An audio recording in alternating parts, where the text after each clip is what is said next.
ಸಾವಯವ ಕಲ್ಕೂರ ಪ್ರತಿಷ್ಠಾನ, ಕದ್ರಿ ಮಂಜುನಾಥನ ಕ್ಷೇತ್ರ, ಗೋಪಾಲಕೃಷ್ಣನ ಸನಿಹ, 3 ಬೆಳೆ ಬೆಳೆಯುವಂಥ ಗದ್ದೆಗಳ ಈ ಪ್ರದೇಶದಲ್ಲಿ 78ನೇ ಇಸ್ವಿಗೆ ನಾವು ಬಂದವನಿಲ್ಲಿ.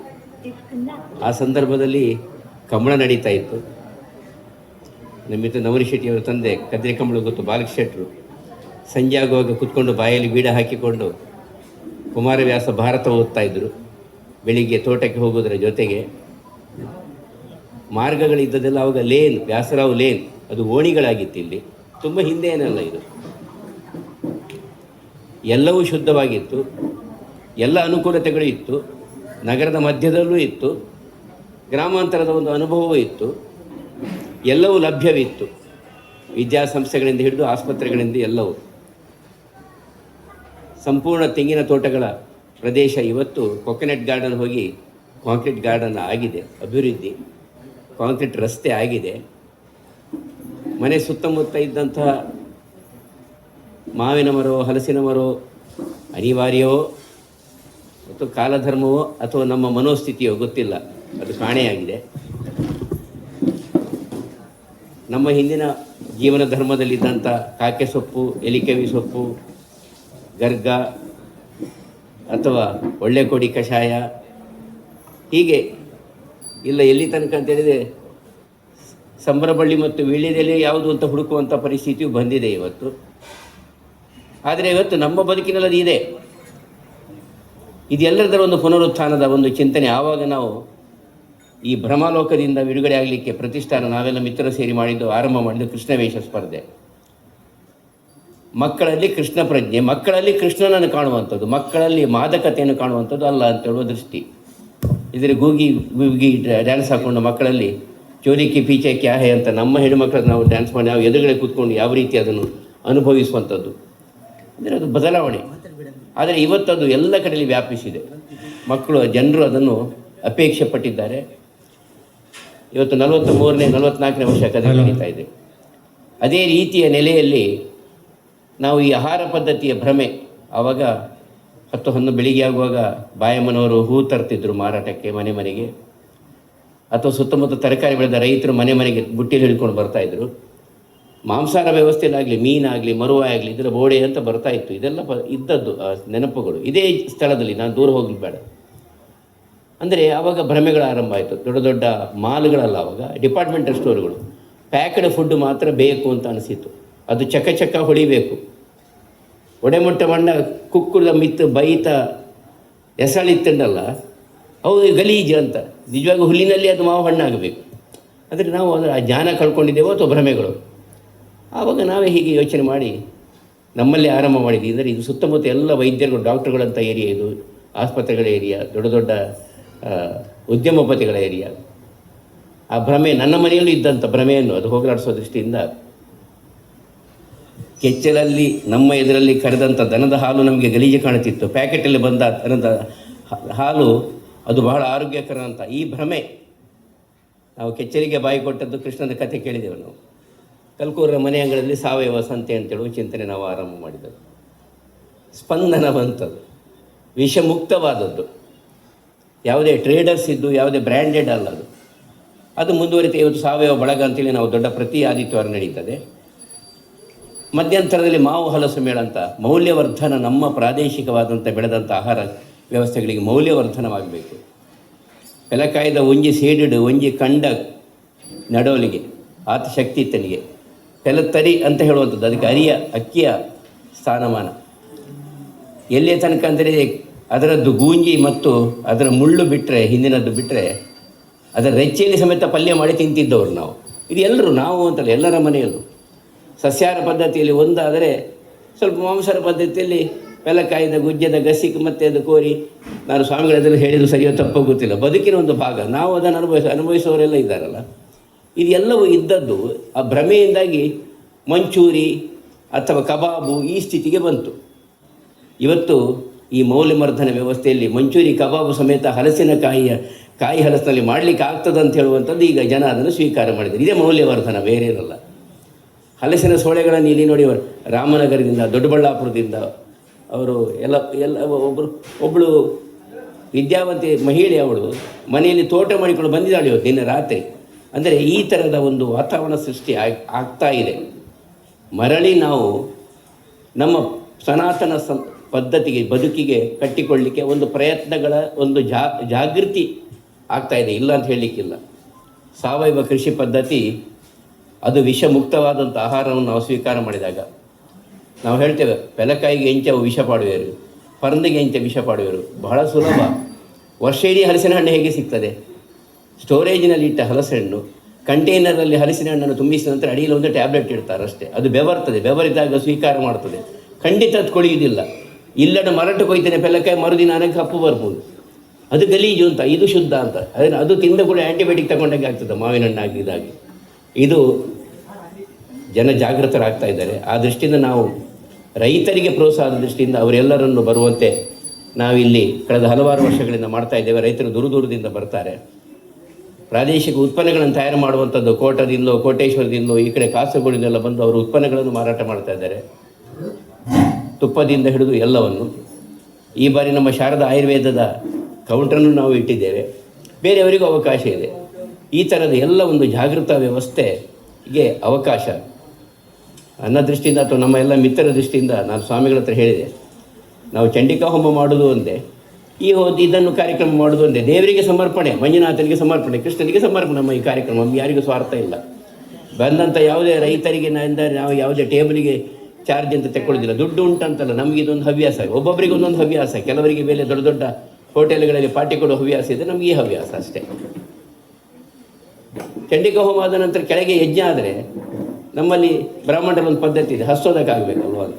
ಹಸ್ತೋದಕ್ಕೆ ಮೇಲಿಂದ ರೈತರುಗಳಿಗೆ ಮತ್ತೆ ಉತ್ಪಾದನೆ ಮಾಡುವಂಥ ವ್ಯವಸ್ಥೆ, ಅವರಿಗೆ ಮಾತ್ರ ಊಟೋಪಚಾರದ ವ್ಯವಸ್ಥೆ, ಗ್ರಾಹಕರಿಗಲ್ಲ. ಆದರೆ ನಾವು ಗ್ರಾಹಕರು, ಸಾರ್ವಜನಿಕರು ಏನು ಮಾಡಬಹುದು? ಬಂದು ಬೆಂಬಲ ತೆಗೆದುಕೊಂಡು ಹೋಗಿ ಮನೆಯನ್ನು ವಿಷಮುಕ್ತವಾಗಿ ಮಾಡುವಂಥದ್ರಲ್ಲಿ ನಾವು ಪಾಲ್ಗೊಳ್ಬೇಕು. ಅದು ರೈತರಿಗೂ ಪೂರಕ, ನಮ್ಮ ಆರೋಗ್ಯಕ್ಕೂ ಪೂರಕ, ದೇಶದ ಪುನರುತ್ಥಾನಕ್ಕೂ ಪೂರಕ. ರೈತರನ್ನು ನಾವು ಸ್ವಾಮಿಗಳ ರೀತಿಯಲ್ಲಿ ಕಾಣುವಂಥ, ಅಂದರೆ ಕೃಷಿ ಸಂಸ್ಕೃತಿ, ಋಷಿ ಸಂಸ್ಕೃತಿ ಅಂತ ಪೂಜ್ಯ ಪೇಜಾವರ್ಷಿಗಳು ಯಾವತ್ತೂ ಹೇಳ್ತಾ ಇದ್ದದ್ದು. ಈ ಕೃಷಿ ಸಂಸ್ಕೃತಿ ಇದ್ದಲ್ಲಿ ಋಷಿ ಸಂಸ್ಕೃತಿ ಉಳಿತದೆ. ಕೃಷಿ ಸಂಸ್ಕೃತಿ, ಋಷಿ ಸಂಸ್ಕೃತಿ ಒಟ್ಟಾಗಿದ್ದು ಕ್ಷಾತ್ರ ವ್ಯವಸ್ಥೆಯು ದೇಶದಲ್ಲಿ ಗಟ್ಟಿಯಾದಾಗ ದೇಶ ಭದ್ರವಾಗಿರ್ತದೆ, ನಮ್ಮ ಮನೆಯು ಭದ್ರವಾಗಿರ್ತದೆ. ರಾಷ್ಟ್ರ ಇದ್ದರೆ ಧರ್ಮ ಉಂಟು, ಧರ್ಮ ಇದ್ದರೆ ನಮ್ಮ ಮತ, ನಮ್ಮ ಜಾತಿ ಉಂಟು, ಅದೆಲ್ಲ ಇದ್ದರೆ ನಮ್ಮ ಮನೆ ಉಂಟು, ನಮ್ಮ ಮನೆಯ ಅದೆಲ್ಲವೂ ಇದ್ದರೆ ಈ ಭೂಮಿ ಉಂಟು. ಇದನ್ನು ನಾವು ಅರಿತುಕೊಳ್ಬೇಕು. ಇದು ನಮ್ಮ ಪ್ರಯತ್ನ. ಇದು ಎಲ್ಲದ ಫಲಶ್ರುತಿ ಬಹುಶಃ ರೈತರುಗಳು ಅವರು ಬಂದವರಿಗೆ ಎಷ್ಟು ತೊಂದರೆ ಆಗ್ತದೋ ಅಥವಾ ಎಷ್ಟು ಕಷ್ಟಪಟ್ಟಿರೋ ಗೊತ್ತಿಲ್ಲ, ಅಷ್ಟು ದೂರದಿಂದ ಬಂದಿದ್ದಾರೆ ಅವರು. ಹೌದಾ, ಈಗ ಆತ ರೇಟ್ ಅಂತ ಸ್ವಾಮಿ ಅಲ್ಲಿಂದ ಇಲ್ಲಿಗೆ ಬರಬೇಕಾದ್ರೆ 20-30 ಸಾವಿರ ರೂಪಾಯಿ ಬಾಡಿಗೆ, ಲಾರಿಗೆ ಬಾಡಿಗೆ ಕೊಡಬೇಕಾಗ್ತದೆ. ಅದನ್ನು ನಾವು ಯೋಚನೆ ಮಾಡಬೇಕು. ಅದನ್ನು ಅವ್ರ ಕೈಯಿಂದ ಹಾಕ್ಲಿಕ್ಕೆ ಆಗ್ತದಾ? ಪೆಲಕಾಯಿ ಮೂಲ 50 ರೂಪಾಯಿಗೆ ಇಲ್ಲ, ಇದು ವಿಷಯುಕ್ತ, ಅದು ವಿಷಮುಕ್ತ, ಅಷ್ಟೇ ವ್ಯತ್ಯಾಸ. ಇಷ್ಟೇ. ನಾನು ಅದನ್ನು ಹೇಳಲಿಕ್ಕೆ ಹೋಗದೆ, ಜಿಲೇಬಿಯೂ ಇದೆ, ಹೋಳಿಗೆಯೂ ಇದೆ. ಇದೆಲ್ಲ ಮೌಲ್ಯವರ್ಧನದ ಒಂದೊಂದು ಚಿಂತನೆ ಕೆಳಗೆ. ಸಾಧ್ಯವಾದರೆ ಮನೆಗೊಂದೊಂದು ಪ್ಯಾಕೆಟ್ ತೆಗೆದುಕೊಂಡು ಹೋಗೋಣ ಅಂತ ಈ ಸಂದರ್ಭದಲ್ಲಿ ಹೇಳ್ತಾ, ರಸ್ತೆಯ ಅಡೆತಡೆಗಳ ತೊಂದರೆಗಳಿದ್ದರೂ ಜನ ನಿನ್ನೆ ಪ್ರೋತ್ಸಾಹ ಮಾಡಿದ್ದಾರೆ ಅಲ್ವ ಸುಧಾಕರರೇ? ಇದೆಲ್ಲವೂ ಬಹುಶಃ ವಿಶೇಷವಾಗಿ ನಾವೊಂದು ಕಳೆದ ನಮ್ಮ ಒಂದು ಬಳಗ ನೋಡಿ, ಎಲ್ಲ ಚಪ್ಪಳಿ ಎಲ್ಲರೂ ನಾವು ಬಳಗ, ನಾವೆಲ್ಲರೂ ಸಂತೋಷ ಪಡುವವರು ಇದರಲ್ಲಿ. ಈ ಮುಕ್ತ ವೇದಿಕೆ ಸಾಂಸ್ಕೃತಿಕ ಕಾರ್ಯಕ್ರಮ ಜನರ ಪ್ರತಿಭೆಗೆ ಅವಕಾಶ ಕೊಡಬೇಕಂತ ಹೇಳ್ಕೊಂಡು ನಾವು ಏನು ಮಾಡಿದ್ದೇವೆ. ಪೂರ್ಣಿಮಕ್ಕಾಗಲಿ, ಅವರದು ಸುಧಾಕರರು, ದಯಾನಂದ್ ಇವರೆಲ್ಲ ಸೇರಿಕೊಂಡು ಬಹುಶಃ 150ಕ್ಕೂ ಮಿಕ್ಕಿ ಪ್ರತಿಭೆಗಳು ನಿನ್ನೆಯಿಂದ ಇಲ್ಲಿ ಸಾಂಸ್ಕೃತಿಕ ಕಾರ್ಯಕ್ರಮ ಅನಾವರಣ ಮಾಡ್ತಾ ಇದೆ. ಒಂದು ತಾಳಮದ್ದಲೆ ಅಷ್ಟು ಚೆನ್ನಾಗಾಯಿತು ನಿನ್ನೆ, ಅಷ್ಟು ಚೆನ್ನಾಗಿ. ಯಾವುದು ನೋಡಿ ಶೆಟ್ಟಿ ಅದು ಪ್ರಸಂಗ? ಬಲಿಯಿಂದರ. ಅದಕ್ಕೆ ಕಾಲು ಎತ್ತಿದ್ದು ನಾನು. ನವನೀತ ಕೇಳ್ತಾರೆ, ಅಪ್ಪಣ್ಣ ಈ ಕೇಳಿದ್ದ ತಾಳಮದ್ದಲೆ ಪಕ್ಕಡೆ ಭಾಷಣ ಮಾಡೋದಿಲ್ಲ ಅಂತ, ಅದಕ್ಕೆ ಕಾಲು ಎತ್ತಿದ್ದು. ನಾವು ಮಿತ್ರರು. ಯಾಕಂದರೆ ಇದೇ ಗದ್ದೆಯಲ್ಲಿ ಕೆಸರು ಗದ್ದೆ ಓಟವನ್ನು ನಾವು ಆರಂಭ ಮಾಡಿದಾಗ ಎಲ್ಲ ಕಡೆ ಸರಿ ಸಿಗ್ತದೆ.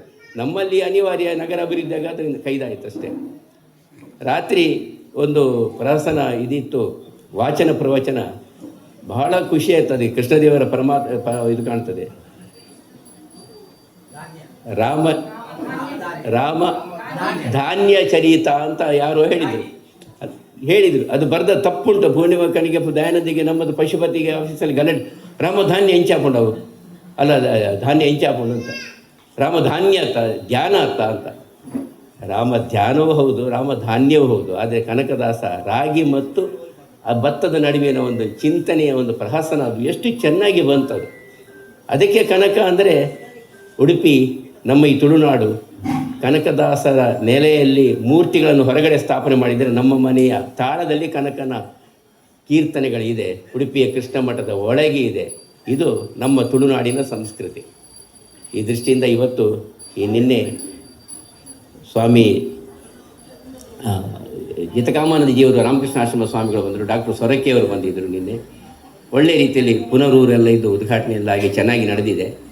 ಇವತ್ತು ಇದರ ಸಣ್ಣ ಉಪನ್ಯಾಸದ ಒಂದು ಭಾಗ ಮಕ್ಕಳ ಯೋಗ ದಿವಸದ ಪ್ರಯುಕ್ತ ಇತ್ತು ಪತಂಜಲಿಯ ಒಂದು ಸಂಸ್ಥೆಯ ನೆರಳಿನಲ್ಲಿ ಎಷ್ಟು ಚೆನ್ನಾಗಿ ಬಾಗಲೋಡಿಯವರು ಅವರ ಶಿಷ್ಯರನ್ನು ತಯಾರು ಮಾಡಿದ್ದಾರೆ ಅಂತ ಹೇಳಿದರೆ, ಬಹುಶಃ ಸ್ವಾಮಿಗಳ ಪೂರ್ಣ ತೃಪ್ತಿಯನ್ನು ಅವರು ಒಳಗೆ ಕೂತ್ಕೊಂಡು ಅನುಭವಿಸಿದ್ದಾರೆ ನಿಮ್ಮ ಮಂತ್ರದ ಉಚ್ಚಾರಣೆಯೊಂದಿಗೆ. ಮಕ್ಕಳಿಗೆ ನಾವು ವಿಶೇಷವಾಗಿ ಚಪ್ಪಾಳೆ ಮುಖಾಂತರ ಅವರಿಗೆ ನಾವು ಒಂದು ಗೌರವವನ್ನು ಸಲ್ಲಿಸೋಣ. ನಾವು ವಿಶೇಷವಾಗಿ ಬಾಗಲೋಡಿಯಲ್ಲಿ ಇನ್ನು ನಿತ್ಯ ಭಜನೆ ಎಲ್ಲ ಬಂದಿದ್ದಾರೆ. ಈಗ ಭಜನೆಗಳು ಗಮಕಗಳು ಒಂದು ನಿನ್ನೆ ಒಂದು 50, 30, 20, 30, 40 ಒಂದು ಮಹಿಳೆಯರು 4-5 ಜನ ಪ್ರಾಂಶುಪಾಲರದು ಒಂದು ಗಮಕದ ಒಂದು ಚಿಂತನೆ ಮಾಡಿದರು. ವಾಚನ ಪ್ರವಚನ ಸ್ವಾಮಿ ಅಷ್ಟು ಚೆನ್ನಾಗಿ ಹೋಗಿದೆ, ಅಷ್ಟು ಚೆನ್ನಾಗಿ. ಅಂದರೆ ನಮ್ಮಲ್ಲಿ ಎಲ್ಲ ಪ್ರತಿಭೆಗಳಿದೆ, ವೇದಿಕೆಗಳ ಸೃಷ್ಟಿ ಮಾಡಬೇಕು ನಾವು ಅಷ್ಟೇ.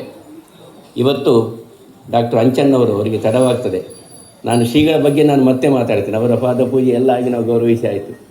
ಅಲ್ಲಿ ತುಂಬ ಜನ ಕಾಯ್ತಾ ಇದ್ದಾರೆ ಅಲ್ಲಿಗೆ. ಅವರಿಗೆ ವೈದ್ಯರುಗಳಂದರೆ ವೈದ್ಯರುಗಳಿಗೆ ಮತ್ತು ಜ್ಯೋತಿಷ್ಯರುಗಳಿಗೆ ಒಂದೇ ಏಕಾದಶಿ, ಇಲ್ಲದಿರ ಆದಿತ್ಯವಾರ, ಅದು ಪೂರ್ಣ ಜನ ಹಾಗೆ ಅಲ್ಲಿ ಕಾಯ್ತಾ ಇದ್ದಾರೆ. ಒಂದು ಅವರ ಅಂಚನ ಆಯುರ್ವೇದ ಫಾರ್ಮಾಸ ಅಂತ ಹೇಳಿದರೆ ಪಡುಬಿದ್ರೆಯಲ್ಲಿ ಇದು ಮಲ್ಲಿಕಾ ಆಯುರ್ವೇದ ಫಾರ್ಮಿನ ಜಾಗ. ಇವತ್ತು ಅದು ನಿಂತು ಹೋಗಿದೆ, ಅದು ಅನಿವಾರ್ಯ ಕಾರಣಗಳು. ಅದು ಅಂಚನ ಆಯುರ್ವೇದ ಅಂತ ಹೇಳಿದರೆ ಪರಂಪರೆಯಿಂದ ಬಂದಂಥ ಒಂದು ನಾಟ್ಯ ವೈದ್ಯ ಮತ್ತು ಆಯುರ್ವೇದ ಶಾಸ್ತ್ರದ ಒಂದು ಉತ್ಪಾದನಾ ಕೇಂದ್ರ ಮತ್ತು ನಮಗೆ ಅದಕ್ಕೆ ಪರಿಹಾರ ಕೊಡುವಂಥ ಒಂದು ಸಾಂತ್ವನ ಕೇಂದ್ರ. ಅದು ಅದ್ಭುತವಾದಂಥ ವೈದ್ಯಕೀಯ ಸೇವೆಯನ್ನು ಮಾಡಿದಂಥ ಒಂದು ಕೇಂದ್ರ ಅದು. ಇವತ್ತು ಅವರು ಸ್ವಾಮಿಗಳಿಗೆ ಬಹಳ ಖುಷಿಯಾಯಿತು. ಆ ಪರಂಪರೆಯನ್ನು ಮುಂದುವರೆದು ಆಯುರ್ವೇದ ಕಾಲೇಜಿನ ಪ್ರಾಂಶುಪಾಲರಾಗಿಯೂ ಆಧುನಿಕ ವೈದ್ಯಕೀಯ ವಿದ್ಯೆಯನ್ನು ತಿಳಿದುಕೊಂಡು ಇವತ್ತು ನಮಗೆ ಉತ್ಪಾದನೆಯ ಕೆಲಸಗಳನ್ನು ಅಲ್ಲಿ ಮುಂದುವರಿಸ್ತಾ ನಮಗೆ ಅವರು ಪೂರ್ಣವಾದಂಥ ಒಂದು ಮಾರ್ಗದರ್ಶನ ಮಾಡಲಿಕ್ಕೆ ಇಲ್ಲಿ ಬಂದದ್ದು ನಮ್ಮ ಸೌಭಾಗ್ಯ. ಜನ ನಾವು ಕೆಲವೇ ಇರ್ಬೋದು, ಕೆಳಗಡೆಯೂ ಕೇಳ್ತಾ ಇದೆ ಅದು ಉಪನ್ಯಾಸ, ಮತ್ತು ನಮ್ಮ ಯೂಟ್ಯೂಬ್ನ ಮುಖಾಂತರ ಇಡೀ ವಿಶ್ವಕ್ಕೂ ಅದು ಮುಟ್ಟುತ್ತಾ ಇದೆ ಈ ಚಿಂತನೆ. ಬಹುಶಃ ನಾನು ಗುರುಗಳ ಪರವಾಗಿ, ಯಾಕಂದರೆ ಪ್ರತಿಷ್ಠಾನ ಅಂತೇಳಿದರೆ ನಮಗೆ ಗುರುಗಳೇ ಎಲ್ಲರೂ ಅದಕ್ಕೆ ಗೌರವ ಅಧ್ಯಕ್ಷರುಗಳು ಎಲ್ಲ. ಹಾಗಾಗಿ ಅವರ ಪರವಾಗಿ ಮತ್ತು ಸರ್ವರ ಪರವಾಗಿ ಸ್ವಾಗತ ಮಾಡ್ತಾ, ನಿಮ್ಮ ಚಿಂತನೆ ನಮ್ಮ ಬದುಕಿಗೆ ಅದು ಪೂರಕವಾಗಿರಲಿ. ನಾವು ಆರೋಗ್ಯವಾಗಿದ್ದರೆ ದೇಶವು ಆರೋಗ್ಯವಾಗಿರ್ತದೆ ಅಂತ ಈ ಸಂದರ್ಭದಲ್ಲಿ ಹೇಳ್ತಾ, ಸರ್ವರ ಪರವಾಗಿ ನಾನು ಗುರುಗಳ ಪರವಾಗಿ ಅವರನ್ನು ಸ್ವಾಗತ ಮಾಡ್ತಾ ಇದ್ದೇನೆ. ಪೂಜ್ಯ ಗುರುಗಳ ಬಗ್ಗೆ ನಾನೇನು ಹೇಳಲಿಕ್ಕೇನಿಲ್ಲ. ಅದಮಾರು ವಿದ್ಯಾಸಂಸ್ಥೆಗಳಂತ ಹೇಳಿದರೆ ಅದು ನಮಗೆ ಆಧುನಿಕ ವಿದ್ಯೆ ಜೊತೆಗೆ, ಸಂಸ್ಕಾರದ ಜೊತೆಗೆ, ಮೌಲ್ಯ ಶಿಕ್ಷಣದ ಜೊತೆಗೆ ರಾಷ್ಟ್ರೀಯತೆಯ ಮನೋಭೂಮಿಕೆಯನ್ನು ಶಿಸ್ತುಬದ್ಧವಾಗಿ ನೀಡುವಂಥ ದೊಡ್ಡ ಸಂಸ್ಥೆ, ಬಹಳ ದೊಡ್ಡ ಸಂಸ್ಥೆ. ಆಧುನಿಕ ವಿದ್ಯಾಭ್ಯಾಸಗಳಿದೆ, ವಿಜ್ಞಾನ ಕೇಂದ್ರವೂ ಇದೆ. ಅದರ ಜೊತೆಗೆ ಕನ್ನಡ ಮಾಧ್ಯಮ ಶಾಲೆಗಳನ್ನು ಯಥಾವತ್ತಾಗಿ ನಾನು ಅದರ ಪಡುಬಿದ್ರೆ ಶತಮಾನದ ಕಾರ್ಯಕ್ರಮದಲ್ಲಿ ಭಾಗವಹಿಸಿದ್ದೆ. ಗುರುಗಳು ಏನಿಲ್ಲ, ಬಂದದ್ದು ಇದ್ದದ್ದು ಎಲ್ಲವನ್ನು ಅವರು ಭಿಕ್ಷುಕರು ಯಾವಾಗಲೂ ಹೇಳಿಕೊಂಡು ಪೇಜಾವರ್ಷಿಗಳು ಹೇಳಿದರು. ಅವರು ಇಂದಿರಾ ಗಾಂಧಿ ಹತ್ರ ಪ್ರಜಾಪ್ರಭುತ್ವದ ಭಿಕ್ಷೆಯನ್ನು ಬೇಡಿದವರು. ಅವರು ತೆಗೆದುಕೊಂಡ ಭಿಕ್ಷೆಯನ್ನೆಲ್ಲ ಮಕ್ಕಳಿಗೆ ತೆಗೆದು ಇಪ್ಪಾಡು ಅಂತ. ಅಂದರೆ ಆ ರೀತಿಯಲ್ಲಿ ಎಲ್ಲ ಕಡೆಗಳಲ್ಲಿ ಶಾಲೆ ಕಾಲೇಜುಗಳನ್ನು ಕಟ್ಟಿ ಬೆಳೆಸಿದ್ದಾರೆ. ಡೆಲ್ಲಿಯಿಂದ ಹಿಡಿದು ಮುಂಬೈಯಿಂದ ಹಿಡಿದು ಅವರ ಹಿರಿಯ ಗುರುಗಳಿಂದ ಆರಂಭವಾದ ಪರಂಪರೆ ಇವತ್ತು ಅವರ ಶಿಷ್ಯರ ಯಾದಿಯಿಂದ ಅದು ಮುಂದುವರಿತಾ ಇರುವಂಥದ್ದು ನಮ್ಮ ನಾಡಿನ ಸೌಭಾಗ್ಯ. ಕೇವಲ ಕೃಷ್ಣನ ಪೂಜೆ ಮಾತ್ರವಲ್ಲ, ಯಥಾವತ್ತಾಗಿ ಸಂಪ್ರದಾಯವನ್ನು ಚಾತೂ ತಪ್ಪದೆ ಮುರಿಯದೆ ಅದನ್ನು ಮುಂದುವರಿಸಿಕೊಂಡು ಹೋಗ್ತಾ ಇದ್ದ ದೊಡ್ಡ ಗುರುಗಳೇ ಅದಕ್ಕೆ ಆದರ್ಶ. ಅವರು ವಿದೇಶ ಪ್ರಯಾಣ ಮಾಡಿದರು ಅಂತ ಹೇಳಿಕೊಂಡು ಕೃಷ್ಣ ಮಠದ ಶಿಸ್ತಿಗೆ ಭಂಗ ತರಲಿಲ್ಲ. ಅದು ಶಿಸ್ತದು, ಅನುಶಾಸನ. ಅದರಲ್ಲಿ ಮಡಿಗಿಡಿ ಪ್ರಶ್ನೆ ಬರೋದಿಲ್ಲ, ಇದರ ಕೆಲವು ಅನುಶಾಸನ ಅಂತ ವಿಶೇಷ ಪರಂಪರೆಯ ಒಂದರ್ಥದಲ್ಲಿ ಅದಮಾರು ಮಠ ಅಂತ ಹೇಳಿದರೆ 2 ಆನೆಯ ದಂತದ ಒಳಗೆ ಗುರುಗಳ ಮಠ ಆಗ ರಾಜ ಪರಂಪರೆಯ ಮಠ ಅಂತೇಳಿ ಅದು ಪ್ರಖ್ಯಾತವಾದದ್ದು. ಪೂಜ್ಯ ಗುರುಗಳಿಗೆ ಸಾಷ್ಟಾಂಗ ಪ್ರಣಾಮಗೈದು ನಾನು ಅವರ ಹತ್ರ ಹೇಳಿದೆ, ಸ್ವಾಮಿ ನಮಗೆ ಧಾರ್ಮಿಕ ಉಪನ್ಯಾಸಕ್ಕಿಂತಲೂ ವೃತಾಚರಣೆ ಅಂತ ಹೇಳುವಂಥದ್ದು ಇದೆ, ಆಹಾರ ಪದ್ಧತಿ. ಆ ದೃಷ್ಟಿಯಿಂದ ನಿಮ್ಮ ಮಾರ್ಗದರ್ಶಿ ಹೆಚ್ಚಿನವರಿಗೆ ಅದರ ವಿಷಯಗಳೇ ಗೊತ್ತಿಲ್ಲ. ಅದನ್ನು ನಾವು ಅನುಸರಿಸಲಿಕ್ಕೆ ನಮಗೆ ಪ್ರೇರಣೆ ಏಕಾದಶಿಯನ್ನು ಮಾಡುವಂಥದ್ದು. ಅದು ಕೆಲವರಿಗೆ ಮಾತ್ರ ಮೀಸಲಲ್ಲ, ಅದು ಎಲ್ಲರಿಗೂ ಇರುವಂಥದ್ದು. ಗುರುಗಳೇ, ಆ ನೆಲೆಯಲ್ಲಿ ನೀವು ಮಾತಾಡಬೇಕು ಅಂತ ಅವರಿಗೆ ನಾನು ಭಿನ್ನಹ ಮಾಡಿದ್ದೇನೆ. ಗುರುಗಳಿಗೂ ನಾನು ಸರ್ವರ ಪರವಾಗಿ ನಾವೆಲ್ಲ ಉಪನ್ಯಾಸವನ್ನು ಕೇಳೋಣ, ನಮ್ಮ ಬದುಕಿನ ಶ್ರೇಷ್ಠತೆಗಾಗಿ ಅಂತ ಅವರನ್ನು ಸ್ವಾಗತ ಮಾಡ್ತಾ ಇದ್ದೇನೆ. ನಾನು ಬೇರೆ ಏನು ಹೇಳಿದೆ, ರಮೇಶ್ ಪುತ್ತಿಗೆಯವರು K19Mಗೆ 1447 ವಾಹನ ಆಯಿತು. ರಮೇಶ್ ಪುತ್ತಿಗೆಯವರು, ಅವರು ಪ್ರಖ್ಯಾತ ಹೈಕೋರ್ಟ್ ನ್ಯಾಯಾಧೀಶರು ಆಗ್ತಾರೆ ಇನ್ನು ಇಲ್ವಾ ಹಿರಿಯ ನ್ಯಾಯವಾದಿಗಳು. ಮತ್ತು ಎಲ್ಲ ಸಂದರ್ಭಗಳಲ್ಲಿ ನಮ್ಮ ಇವತ್ತಿನ ವಿದ್ಯುನ್ಮಾನ ಕ್ಷೇತ್ರದಲ್ಲಿ ಇವತ್ತು ಏನು RSSನ ಬಗ್ಗೆ ಗೊಂದಲ ಅಥವಾ ಬೇರೆ ಏನು ಗೊಂದಲ, ನಾವು ಯಾವುದೇ ಪಕ್ಷಕ್ಕೆ ಸೀಮಿತವಾದಲ್ಲ, ಮನಸ್ಸಲ್ಲಿ ಗೊಂದಲಗಳಿರಬಾರ್ದು. ಈ ದೇಶದಲ್ಲಿ ಬಿಸ್ಮಿಲ್ಲಾ ಖಾನ್ನಿಂದ ಹಿಡಿದು ಜಾರ್ಜ್ ಫೆರ್ನಾಂಡಿಸ್ನಾಗಿದ್ದು, ಜಾರ್ಜ್ ಫೆರ್ನಾಂಡಿಸರ ಹುಟ್ಟೂರಿದು, ನಾವು ಯಾವತ್ತು ಗೌರವಿಸುವಂಥ ಊರಿದು. ಯಾಕೆ ರಾಷ್ಟ್ರೀಯತೆ ದಾರಿಯಲ್ಲಿ ಯಾರು ಮೆಟ್ತಾರೋ ಇವತ್ತು ಆ ದೃಷ್ಟಿಯಿಂದ ನಮ್ಮ ಸರ್ಕಾರವು ಚೆನ್ನಾಗಿ ಮುಂದಕ್ಕೆ ಹೋಗ್ತಾ ಇದೆ. ಆದರೆ ವಿಕೃತ ಮನೋಭೂಮಿಕೆ ಚಿಂತನೆಗಳಿದ್ದಾಗ ವಿದ್ಯುನ್ಮಾನ ಕ್ಷೇತ್ರದಲ್ಲಿ ಅದು ಯಾವ ಸಮರ್ಥವಾಗಿ ಉತ್ತರ ಕೊಡುವರು. ಇವತ್ತು ಅವರದ್ದು ರಾತ್ರಿ 8 ಗಂಟೆಗೆ 8ವರೆಗೆ ಸುವರ್ಣ TVಯಲ್ಲಿ ಅವರ ಸಂವಾದ ಗೋಷ್ಠಿ ಅದು ನಡೀಲಿಕ್ಕಿದೆ. ಅವರನ್ನು ನಾನು, ನನ್ನ ಚಿಕ್ಕಪ್ಪ ಅವರು, ನನ್ನ ಚಿಕ್ಕಮ್ಮನು ಬಂದಿದ್ದಾರೆ, ಲತಾ ಅವರ ಡಾಕ್ಟರ್ ಸುಬ್ಬರಾಯರ ಮಗಳು, ಎಲ್ಲ ನಮ್ಮ ವೈದ್ಯಕೀಯ ಕುಟುಂಬ ಅಷ್ಟೇ. ನನ್ನ ಅಜ್ಜ ಡಾಕ್ಟರ್ ಆರೂರು ಲಕ್ಷ್ಮೀನಾರಾಯಣ ರಾಯರ ಅಂತ, ಅವರನ್ನು ಸ್ವಾಗತ ಮಾಡ್ತಾ ಇದ್ದೇನೆ. ತಾರನಾಥ್ ಹೊರಡನ್ನು ಕೂತ್ಕೊಳಿಸಿದ್ದು ಅಂತ ಹೇಳಿದರೆ ಇವತ್ತು ಗುರುನರಸಿಂಹ ದೇವಸ್ಥಾನ ಕೋಟದ ವಿಶ್ವಸ್ತರಾಗಿ ನಮ್ಮೆಲ್ಲರ ಪರವಾಗಿ ಅವರಲ್ಲಿ ಸೇವೆ ಮಾಡ್ತಾ ಇದ್ದಾರೆ. ಅದು ದೇವರು ಕೊಟ್ಟಂಥ ಅನುಗ್ರಹ. ಅವರನ್ನು ಸ್ವಾಗತ ಮಾಡ್ತಾ, ನವನೀಶ್ ಶೆಟ್ಟಿ ಕದ್ರಿಕಮಲ ಗುತ್ತಿನ ನೆಲೆಯಲ್ಲಿ ಕೂತ್ಕೊಳಿಸಿದ್ದು ನಾನು, ನನ್ನ ಮಿತ್ರರಾಗಿ ಅಲ್ಲ. ಅವರನ್ನು ನಿಮ್ಮೆಲ್ಲರ ಪರವಾಗಿ ಸ್ವಾಗತ ಮಾಡಿ, ನಮ್ಮ ಆಯುರ್ವೇದ ಕಾಲೇಜಿನ ನಿಮ್ಮ ಹೆಸರು ಶಿಲ್ಪಾ ಅವರು, ಅಲ್ಲಿಯ ಅವರ ಮಕ್ಕಳೊಂದಿಗೆ ಇಲ್ಲಿ ಬಂದಿದ್ದಾರೆ, ಅವರನ್ನು ಸ್ವಾಗತ ಮಾಡಿ ಉಪಸ್ಥಿತ ನಿಮ್ಮೆಲ್ಲರಿಗೂ ಇವತ್ತು ಪ್ರತಿಭಾ ಪುರಸ್ಕಾರಗಳಿದೆ. ಆ ಪ್ರತಿಭೆಯ ಮಕ್ಕಳಿಗೂ ಸಮೇತ ಯಾರ್ಯಾರು ಬಂದಿದ್ದಾರೆ ಗೊತ್ತಿಲ್ಲ, ದಯಾನಂದ್ ಅವರು ಮುಂದಕ್ಕೆ ಹೇಳ್ತಾರೆ. ಅವ್ರಿಗೆ ಹೇಳ್ತಾ ಪೂರ್ಣಿಮಕ್ಕ ಅಷ್ಟೇ ಅಲ್ವಾ, ಇವಾಗ ಒಂದೇ ಮಾತರಂ ನಂತರ ದೇಶಭಕ್ತಿ ಗೀತೆಯೊಂದಿಗೆ ಅಲ್ವಾ ಕಾರ್ಯಕ್ರಮಕ್ಕೆ ಚಾಲನೆ ಮಾಡೋಣ. ನಮ್ಮ ಪ್ರಾರ್ಥನೆ ಅಂದರೆ ಒಂದೇ ಮಾತರಂ 150ನೇ ವರ್ಷದ ಆಚರಣೆ ದೃಷ್ಟಿಯಿಂದ. ಮಾತರಂ ವಂದೇ ಮಾತರಂ ಸುಜಲಾಂ ಸುಫಲಾಂ ಮಲಯಜ ಶೀತಲಾಂ ಸಸ್ಯಶ್ಯಾಮಲಾಂ ಮಾತರಂ ವಂದೇ ಮಾತರಂ ಶುಭ್ರಜ್ಯೋತ್ಸ್ನಾಂ ಪುಲಕಿತಯಾಮಿನೀ ಫುಲ್ಲಕುಸುಮಿತದ್ರುಮದಳಶೋಭಿನೀ ಸುಹಾಸಿನೀ ಸುಮಧುರಭಾಷಿಣೀ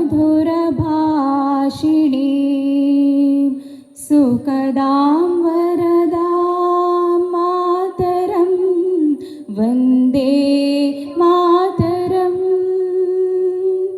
ಕೋಟಿ ಕೋಟಿ ಕಂಠ ಕಲಕಲ ನಿನಾದ ಕರಾಲೆ ಕೋಟಿ ಕೋಟಿ ಭುಜೈ ಧೃತ ಕರ ಕರವಾಲೆ ಅಬಲಾ ಕೆನು ಮಾಯತೋ ಭಲೆ ಬಹುಬಲಧಾರಿಣೀ ನಮಾಮಿ ತಾರಿಣೀ ರಿಪುದಲವಾರಿಣೀ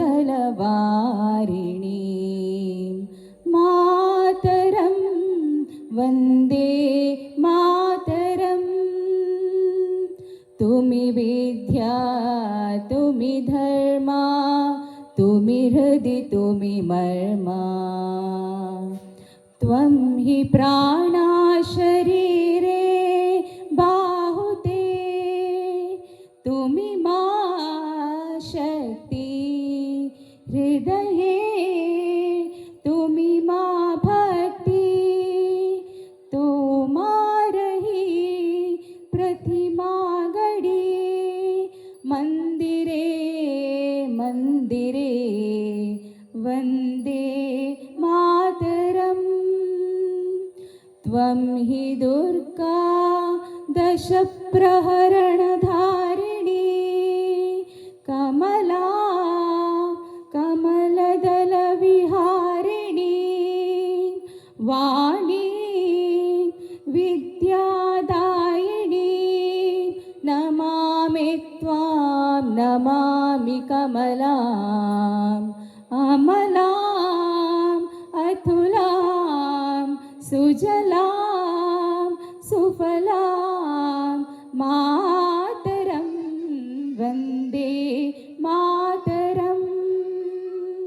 ಶ್ಯಾಮಲಾಂ ಸರಳಾಂ ಸುಸ್ಮಿತಾಂ ಭೂಷಿತಾಂ ಧರಣೀಂ ಭರಣೀಂ ಮಾತರಂ ವಂದೇ ಮಾತರಂ ವಂದೇ ಮಾತರಂ. ಜೈ.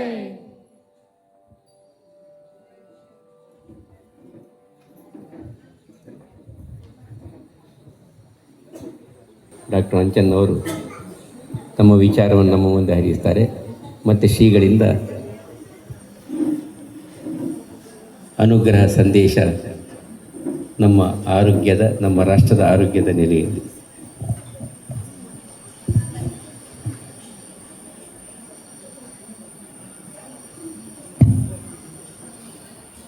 ಪೂಜ್ಯ ಗುರುಗಳ ಚರಣಾರವಿಂದಕ್ಕೆ ವಂದಿಸುತ್ತಾ ವೇದಿಕೆಯಲ್ಲಿರುವ ಎಲ್ಲ ಗಣ್ಯರನ್ನು ನೆನೆಯುತ್ತಾ, ಇಲ್ಲಿ ಬಂದಿರುವಂಥ ಎಲ್ಲ ನಮ್ಮ ಕಲ್ಕೋರ ಪ್ರತಿಷ್ಠಾನದ ಎಲ್ಲ ಅಭಿಮಾನಿಗಳು, ಈ ಹಲಸು ಮೇಳಕ್ಕೆ ಬಂದಿರುವಂಥವರು ಎಲ್ಲರಿಗೆ ವಂದಿಸುತ್ತಾ, ಈ ದಿನ ಅಂತಾರಾಷ್ಟ್ರೀಯ ಯೋಗ ದಿನಾಚರಣೆ, ಯೋಗ ದಿನ.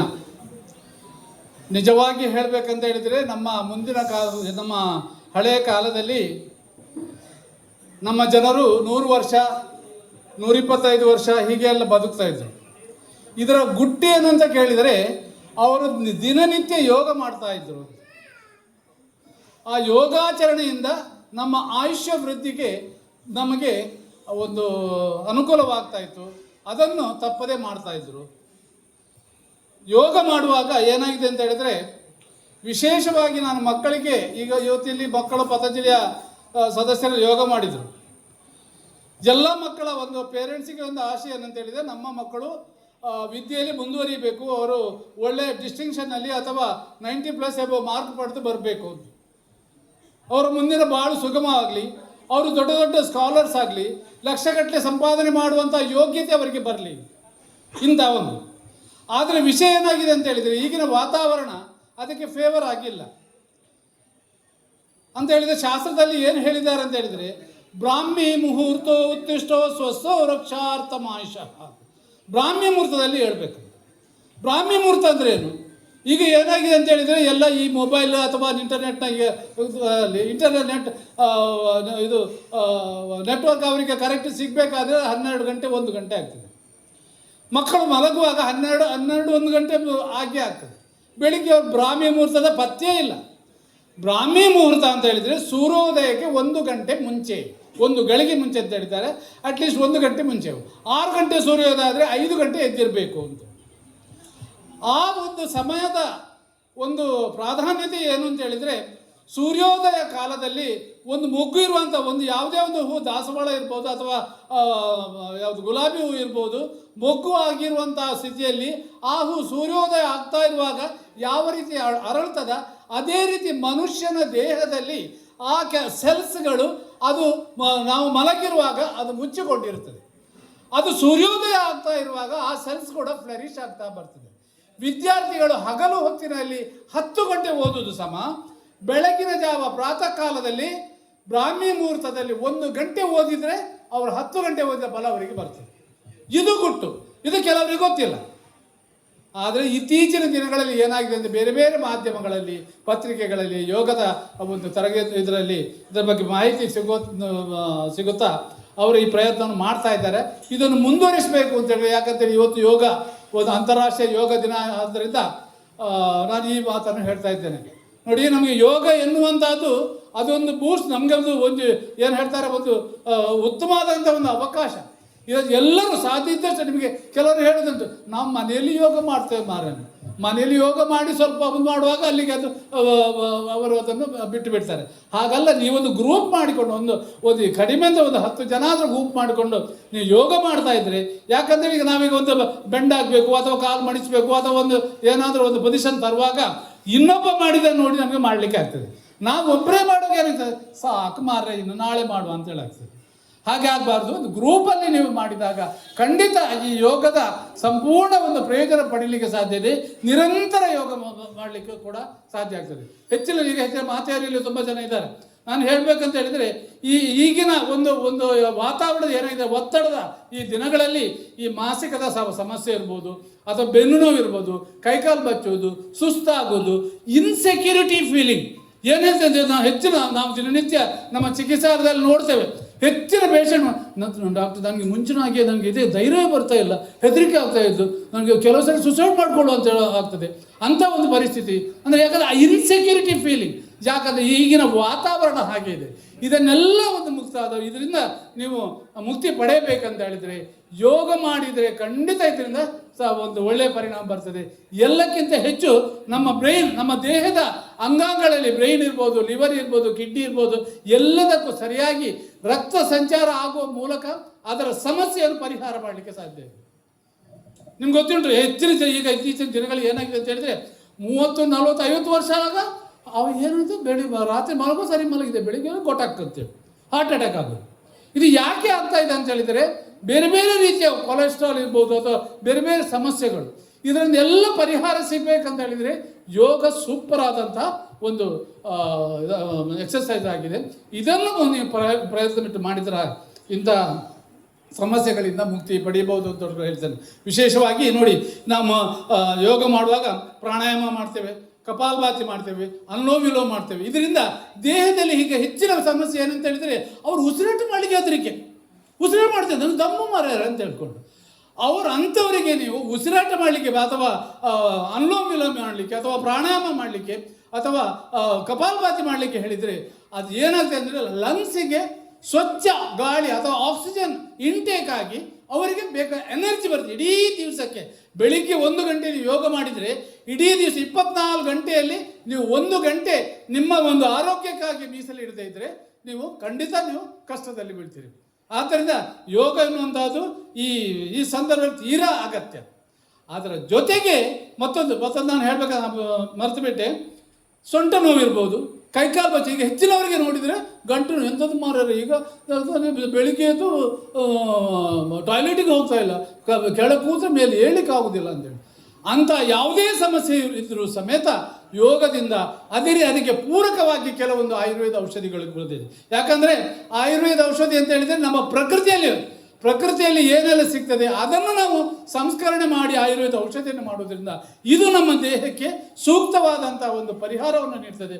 ಎಲ್ಲಕ್ಕಿಂತ ಸಂಧಿಯ ವಾತ ಇರ್ಬೋದು, ಅಥವಾ ಕಟಿಶೂಲ ಬೆನ್ನು ನೋವು ಇರ್ಬೋದು, ಸ್ಪಾಂಡಿಲೈಟಿಸ್ ಇರ್ಬೋದು, ಸಯಾಟಿಕ ನರಗಳ ನೋವು ಇರ್ಬೋದು, ಎಲ್ಲಕ್ಕಿಂತ ನಿದ್ರೆ ಕಮ್ಮಿ. ಕೆಲವರು ಹೇಳ್ತಾರೆ ಎಂತ ಮಾಡಿ ಈಗ ಮುಂಚೆನೇ ಒಳ್ಳೆ ಚಾಪೆ ನುಡಿಸಿದೋಕೊಂಡು ನನಗೆ ನಿದ್ದೆ ಬಂದಾಯ್ತು ಅಂತೇಳಿ, ಈಗ ಏನಿಲ್ಲ ಮಾರ್ಯಾರ ಆಚೀಚೆ ಹೊರಳಾಡೋದು ನಿದ್ದೆ ಬರೋದಿಲ್ಲ ಅಂತೇಳಿ. ಅದಕ್ಕೆ ಎಷ್ಟು ಒಳ್ಳೆಯ ಔಷಧಿ ನಮ್ಮಲ್ಲಿ ಇದೆ ಗೊತ್ತುಂಟ. ಆಯುರ್ವೇದದಲ್ಲಿ ನೋಡಿ, ನಮ್ಗೆ ಗೊತ್ತುಂಟು ಎಲ್ರಿಗೂ ಕೂಡ, ಆಯುರ್ವೇದದಲ್ಲಿ ಬ್ರಾಹ್ಮಿ ಅನ್ನುವಂಥ ಒಂದು ಔಷಧಿ ಇದೆ, ಸೂಪರ್ ಆದಂಥ ಒಂದು ಔಷಧಿ ಅದು. ಬ್ರಾಹ್ಮಿ ಅಂತೇಳಿ ನಮಗೆಲ್ಲ ಮುಂಚಿನ ಕಾಲದಲ್ಲಿ ಈ ತೆನೆ ಕಟ್ಟುವುದಕ್ಕೆ ಎಲ್ಲ ಮನೆಯಲ್ಲಿ ಒಂದು 10-20 ಬಗೆಯ ಔಷಧಿ ಇದನ್ನು ಪಲ್ಯಗಳನ್ನು ಮಾಡ್ತಾರೆ. ಅದರಲ್ಲಿ ಒಂದು ತಿಮರೆ ಚಟ್ನಿ ಅಂತ ಹೇಳ್ಕೊಂಡು, ತಿಮರೆ ಬ್ರಾಹ್ಮಿ ಅಂತ ಹೇಳಿದ್ರೆ ತಿಮರೆ, ಅದನ್ನು ಉಪಯೋಗ ಮಾಡಿ. ಆದರೆ ಇತ್ತೀಚೆಗೆ ಯಾರು ಅಂದರೆ ತಿಮರೆ ಸಿಗುವುದೂ ಇಲ್ಲ, ಅದರ ಉಪಯೋಗ ಗೊತ್ತಿಲ್ಲ. ಆದರೆ ತಿಮರೆ ಉಂಟಲ್ಲ ಬೆಸ್ಟ್. ಇದರ ಬಗ್ಗೆ ಒಂದು ವೈಜ್ಞಾನಿಕ ವರದಿ ಕೂಡ ಏನು ಹೇಳ್ತದೆ ಅಂತ ಹೇಳಿದರೆ, ತಿಮರೆ ಮನುಷ್ಯನ ಮೆದುಳನ್ನು ಆಕ್ಟಿವೇಟ್ ಮಾಡ್ತದೆ, ಆ ಮನುಷ್ಯನ ಮೆದುಳಿಗೆ ಜೀವಕಾಲ ಕೊಡ್ತದೆ, ಆ ಮೆದುಳಿನ ಕೆಲಸವನ್ನು ಒಳ್ಳೆಯ ರೀತಿಯಿಂದ ಮಾಡ್ತದೆ. ನಾನು ಚಿಕಿತ್ಸೆ ಸುಮಾರು 40 ವರ್ಷದ ಎಷ್ಟೋ ವಿದ್ಯಾರ್ಥಿಗಳಿಗೆ ನಾನು ಕೊಟ್ಟಿದ್ದೇನೆ. ಯಾರು ಓದಿನಲ್ಲಿ ಹಿಂದೆ ಬಿದ್ದಾರೆ, ಕೆಲವರು ಹೇಳಿದುಂಟು ಈ ಎಂಥದ್ದು ಮಾರ್ರೆ ನನ್ನ ಮಕ್ಕಳು ಸಣ್ಣ ಪ್ರಾಯ 7ನೇ ಕ್ಲಾಸಲ್ಲಿ ಒಳ್ಳೆ ಮಾರ್ಕ್ ಬರ್ತಿದ್ದು ಮಾರ್ರೆ, ಹೈಸ್ಕೂಲಿಗೆ ಬಂದ ಎಂಥದ್ದು ಅಂತ ಹೇಳಿಲ್ಲ, ಓದಿ ಪುಸ್ತಕ ಮಡಚಿಟ್ಟುಕೊಳ್ಳಿ ಮರೆತು ಹೋಗ್ತದೆ ಅಂತ ಹೇಳಿ, ಓದಲಿಕ್ಕೆ ಮನಸ್ಸಿಲ್ಲ, ಮೂಡಿಲ್ಲ ಅಂತ ಹೇಳ್ತಾರೆ. ಅಂದರೆ ಅವರಿಗೆ ಆ ಒಂದು ಅಭ್ಯಾಸದಲ್ಲಿ ಅದು ಓದುವಿಕೆಯಲ್ಲಿ ಅವರಿಗೆ ಏನಾಗಿದೆ ಅಂತ ಹೇಳಲಿಕ್ಕೆ ಸಾಧ್ಯ. ಅಂಥ ಮಕ್ಕಳಿಗೆ ನಾನು ನಿಮಗೂ ಗುಟ್ಟು ಹೇಳ್ತೇನೆ, ಅಂಥ ಮಕ್ಕಳಿಗೆ ನೀವು ಬ್ರಾಹ್ಮಿಯನ್ನು ಕೊಡಿ, ತಿಮರೆಯನ್ನು ಕೊಡಿ. ತಿಮರೆ ಉಂಟಲ್ಲ, ಅದು ಮನುಷ್ಯನ ಸಂಪೂರ್ಣ ಮೆದುಳಿನ ಯಾವುದೇ ಸಮಸ್ಯೆ ಇದ್ದರೆ ಅದನ್ನು ಪರಿಹಾರ ಮಾಡುವಂಥ ಸೂಪರ್ ಆದಂಥ ಒಂದು ಔಷಧಿ ಇದಾಗಿದೆ. ಸೇವನೆ ಮಾಡಲಿಕ್ಕೂ ಭಾರಿ ಸುಲಭ. ಬ್ರಾಹ್ಮಿ ಅಂತ ಸಹ ಗೊತ್ತುಂಟಲ್ಲ ಎಲ್ರಿಗೂ, ಬ್ರಾಹ್ಮಿ ಇದು ಭಾರಿ ಸಿಂಪಲ್ ಆಗಿ ಉಪಯೋಗ ಮಾಡಲಿಕ್ಕೆ ಬರ್ತದೆ. ಹೇಗಂತ ಹೇಳಿದರೆ, ಬ್ರಾಹ್ಮಿಯ ಎಲೆ, ಅದರ ಎಲೆ ನೀವು ನೋಡಿರ್ಬೋದು, ಎಲೆಯ ರಚನೆ ಕೂಡ ಮನುಷ್ಯನ ಮೆದುಳಿಗೆ ಹೋಲುವಂಥದ್ದು. ಅದರ ದೇಟು ಉಂಟಲ್ಲ, ಅದು ಮೆದುಳು ಬಳ್ಳಿಗೆ ಹೋಲುವಂಥದ್ದು. ನಮ್ಮ ಆಯುರ್ವೇದದಲ್ಲಿ ಏನು ಹೇಳ್ತಾರೆ ಅಂದರೆ ಸಮಾನಸ್ಯ ವೃದ್ಧಿ. ಪ್ರಕೃತಿಯಲ್ಲಿ ಏನು ಔಷಧಿ ಅದು ಏನು ವಸ್ತುಗಳು ಸಿಗ್ತವೆ ಅದು ಮನುಷ್ಯನಿಗೆ ಅದರ ಗುಣವನ್ನು ದೇಹದಲ್ಲಿ ವೃದ್ಧಿ ಮಾಡ್ತದೆ. ಉದಾಹರಣೆಗೆ ಈಗ ಒಬ್ಬನಿಗೆ ಕ್ಯಾಲ್ಸಿಯಂ ಡೆಫಿಷಿಯನ್ಸಿ, ಅವನಿಗೆ ಪ್ರಕೃತಿಯಲ್ಲಿ ಸಿರುವಂಥ ಕ್ಯಾಲ್ಸಿಯಂ ಅಂಶವನ್ನು ಸೇವನೆ ಮಾಡಿದಾಗ ಅದರಿಂದ ಕ್ಯಾಲ್ಸಿಯಂ ಇದಾಗ್ತದೆ. ಐರನ್ ಅಂಶ, ಮಣ್ಣಿನಲ್ಲಿ ಸಮೇತ ಐರನ್ ಅಂಶ, ಕಬ್ಬಿಣ ಅಂಶ ಇದೆ, ಅದನ್ನು ಸೇವನೆ ಮಾಡಿದಾಗ ರಕ್ತದಲ್ಲಿ ಕೆಂಪು ಕಣದ ಅಂಶ ಜಾಸ್ತಿ ಆಗ್ತದೆ. ಇದನ್ನೇ ಶಾಸ್ತ್ರಕಾರ ಹೇಳಿದ್ದಾರೆ, ಸಮಾನಸ್ಯ ವೃದ್ಧಿ ಅಂತೇಳಿ. ಆದ್ದರಿಂದ ನಮ್ಮ ದೇಹದಲ್ಲಿ ಯಾವ ಅಂಶದ ಕೊರತೆ ಇದೆ ಅದನ್ನು ಪ್ರಕೃತಿಯಲ್ಲಿ ಗುರುತಿಸಿಕೊಂಡು ಅದನ್ನು ಸೇವನೆ ಮಾಡಿದಾಗ ನಿಮಗೆ ಯಾವುದೇ ಔಷಧಿಯ ಅವಶ್ಯಕತೆ ಬರುವುದಿಲ್ಲ, ಗೊತ್ತಾಯ್ತಲ್ಲ. ಆದ್ದರಿಂದ ಅದರ ಅಂತಲ್ಲಿ ಸುಲಭದ ಔಷಧಿ ಯಾವುದು ಅಂತ ಕೇಳಿದರೆ ಬ್ರಾಹ್ಮಿ. ಈ ಬ್ರಾಹ್ಮಿ ಅದಕ್ಕೆ ಎಕ್ಪಾನ್ ಅಥವಾ ಕೊಂಕಣಿಯಲ್ಲಿ ಎಕ್ಪಾನ್ ಅಂತ ಹೇಳ್ತಾರೆ, ಕನ್ನಡದಲ್ಲಿ ತುಳುವಿನಲ್ಲಿ ತಿಮರೆ ಅಂತ ಹೇಳ್ತಾರೆ. ಭಾರಿ ಉತ್ತಮ ಆದಂಥ ಒಂದು ಔಷಧಿ. ಮನುಷ್ಯನಿಗೆ ಮತ್ತೊಂದು ಅಂತೇಳಿ ಯಾರಿಗೆ ಸೈಡ್ ಎಫೆಕ್ಟ್ ಆಗೋದಿಲ್ಲ. ಕೆಲ ಹೇಳಿದ್ರು ನನಗೆ ತಿಮ್ಮರು ತಿಂದ ಮೇಲೆ ನನಗೆ ಎದೆ ಉರಿ ಬರ್ತದೆ ಮಾರ್ರೆ, ಅಥವಾ ಬೇರೆ ಗ್ಯಾಸ್ಟ್ರಿಕ್ ಪ್ರಾಬ್ಲಮ್, ಏನೂ ಸಮಸ್ಯೆ ಬರುವುದಿಲ್ಲ. ಅಷ್ಟು ಉತ್ತಮ ಆದಂಥ ಔಷಧಿ. ವಿದ್ಯಾರ್ಥಿಗಳಿಗಂತೂ ಸೂಪರ್ ಆದಂಥ ಒಂದು, ಯಾಕಂದರೆ ಅವರ ಜ್ಞಾಪಕ ಶಕ್ತಿ, ಬ್ರೈನ್ನ ಪರ್ಫಾರ್ಮೆನ್ಸನ್ನು ಇದು ಮಾಡುವಂಥದ್ದು ಭಾರಿ ಉತ್ತಮವಾದಂಥ ಒಂದು ಔಷಧಿ ತಿಮರೆಯಾಗಿದೆ. ಇದರ ಸಾಕಷ್ಟು ಪ್ರಿಪ್ರೇಷನ್ ಕೂಡ ಬರ್ತದೆ. ಈಗ ಕ್ಲಾಸಿಕಲ್ ಇದರಲ್ಲಿ ಸಾರಸ್ವತ, ಅರಿಷ್ಟ, ಈಗ ನಮ್ಮದೇ ಒಂದು ಮಾನಸ ಅಂತೇಳಿ ಎಲ್ಲ ಮಾಡ್ತೇವೆ. ಇದು ಎಲ್ಲ ಮಕ್ಕಳಿಗೆ, ಓದುವ ಮಕ್ಕಳಿಗೆ ಭಾರಿ ಉತ್ತಮ.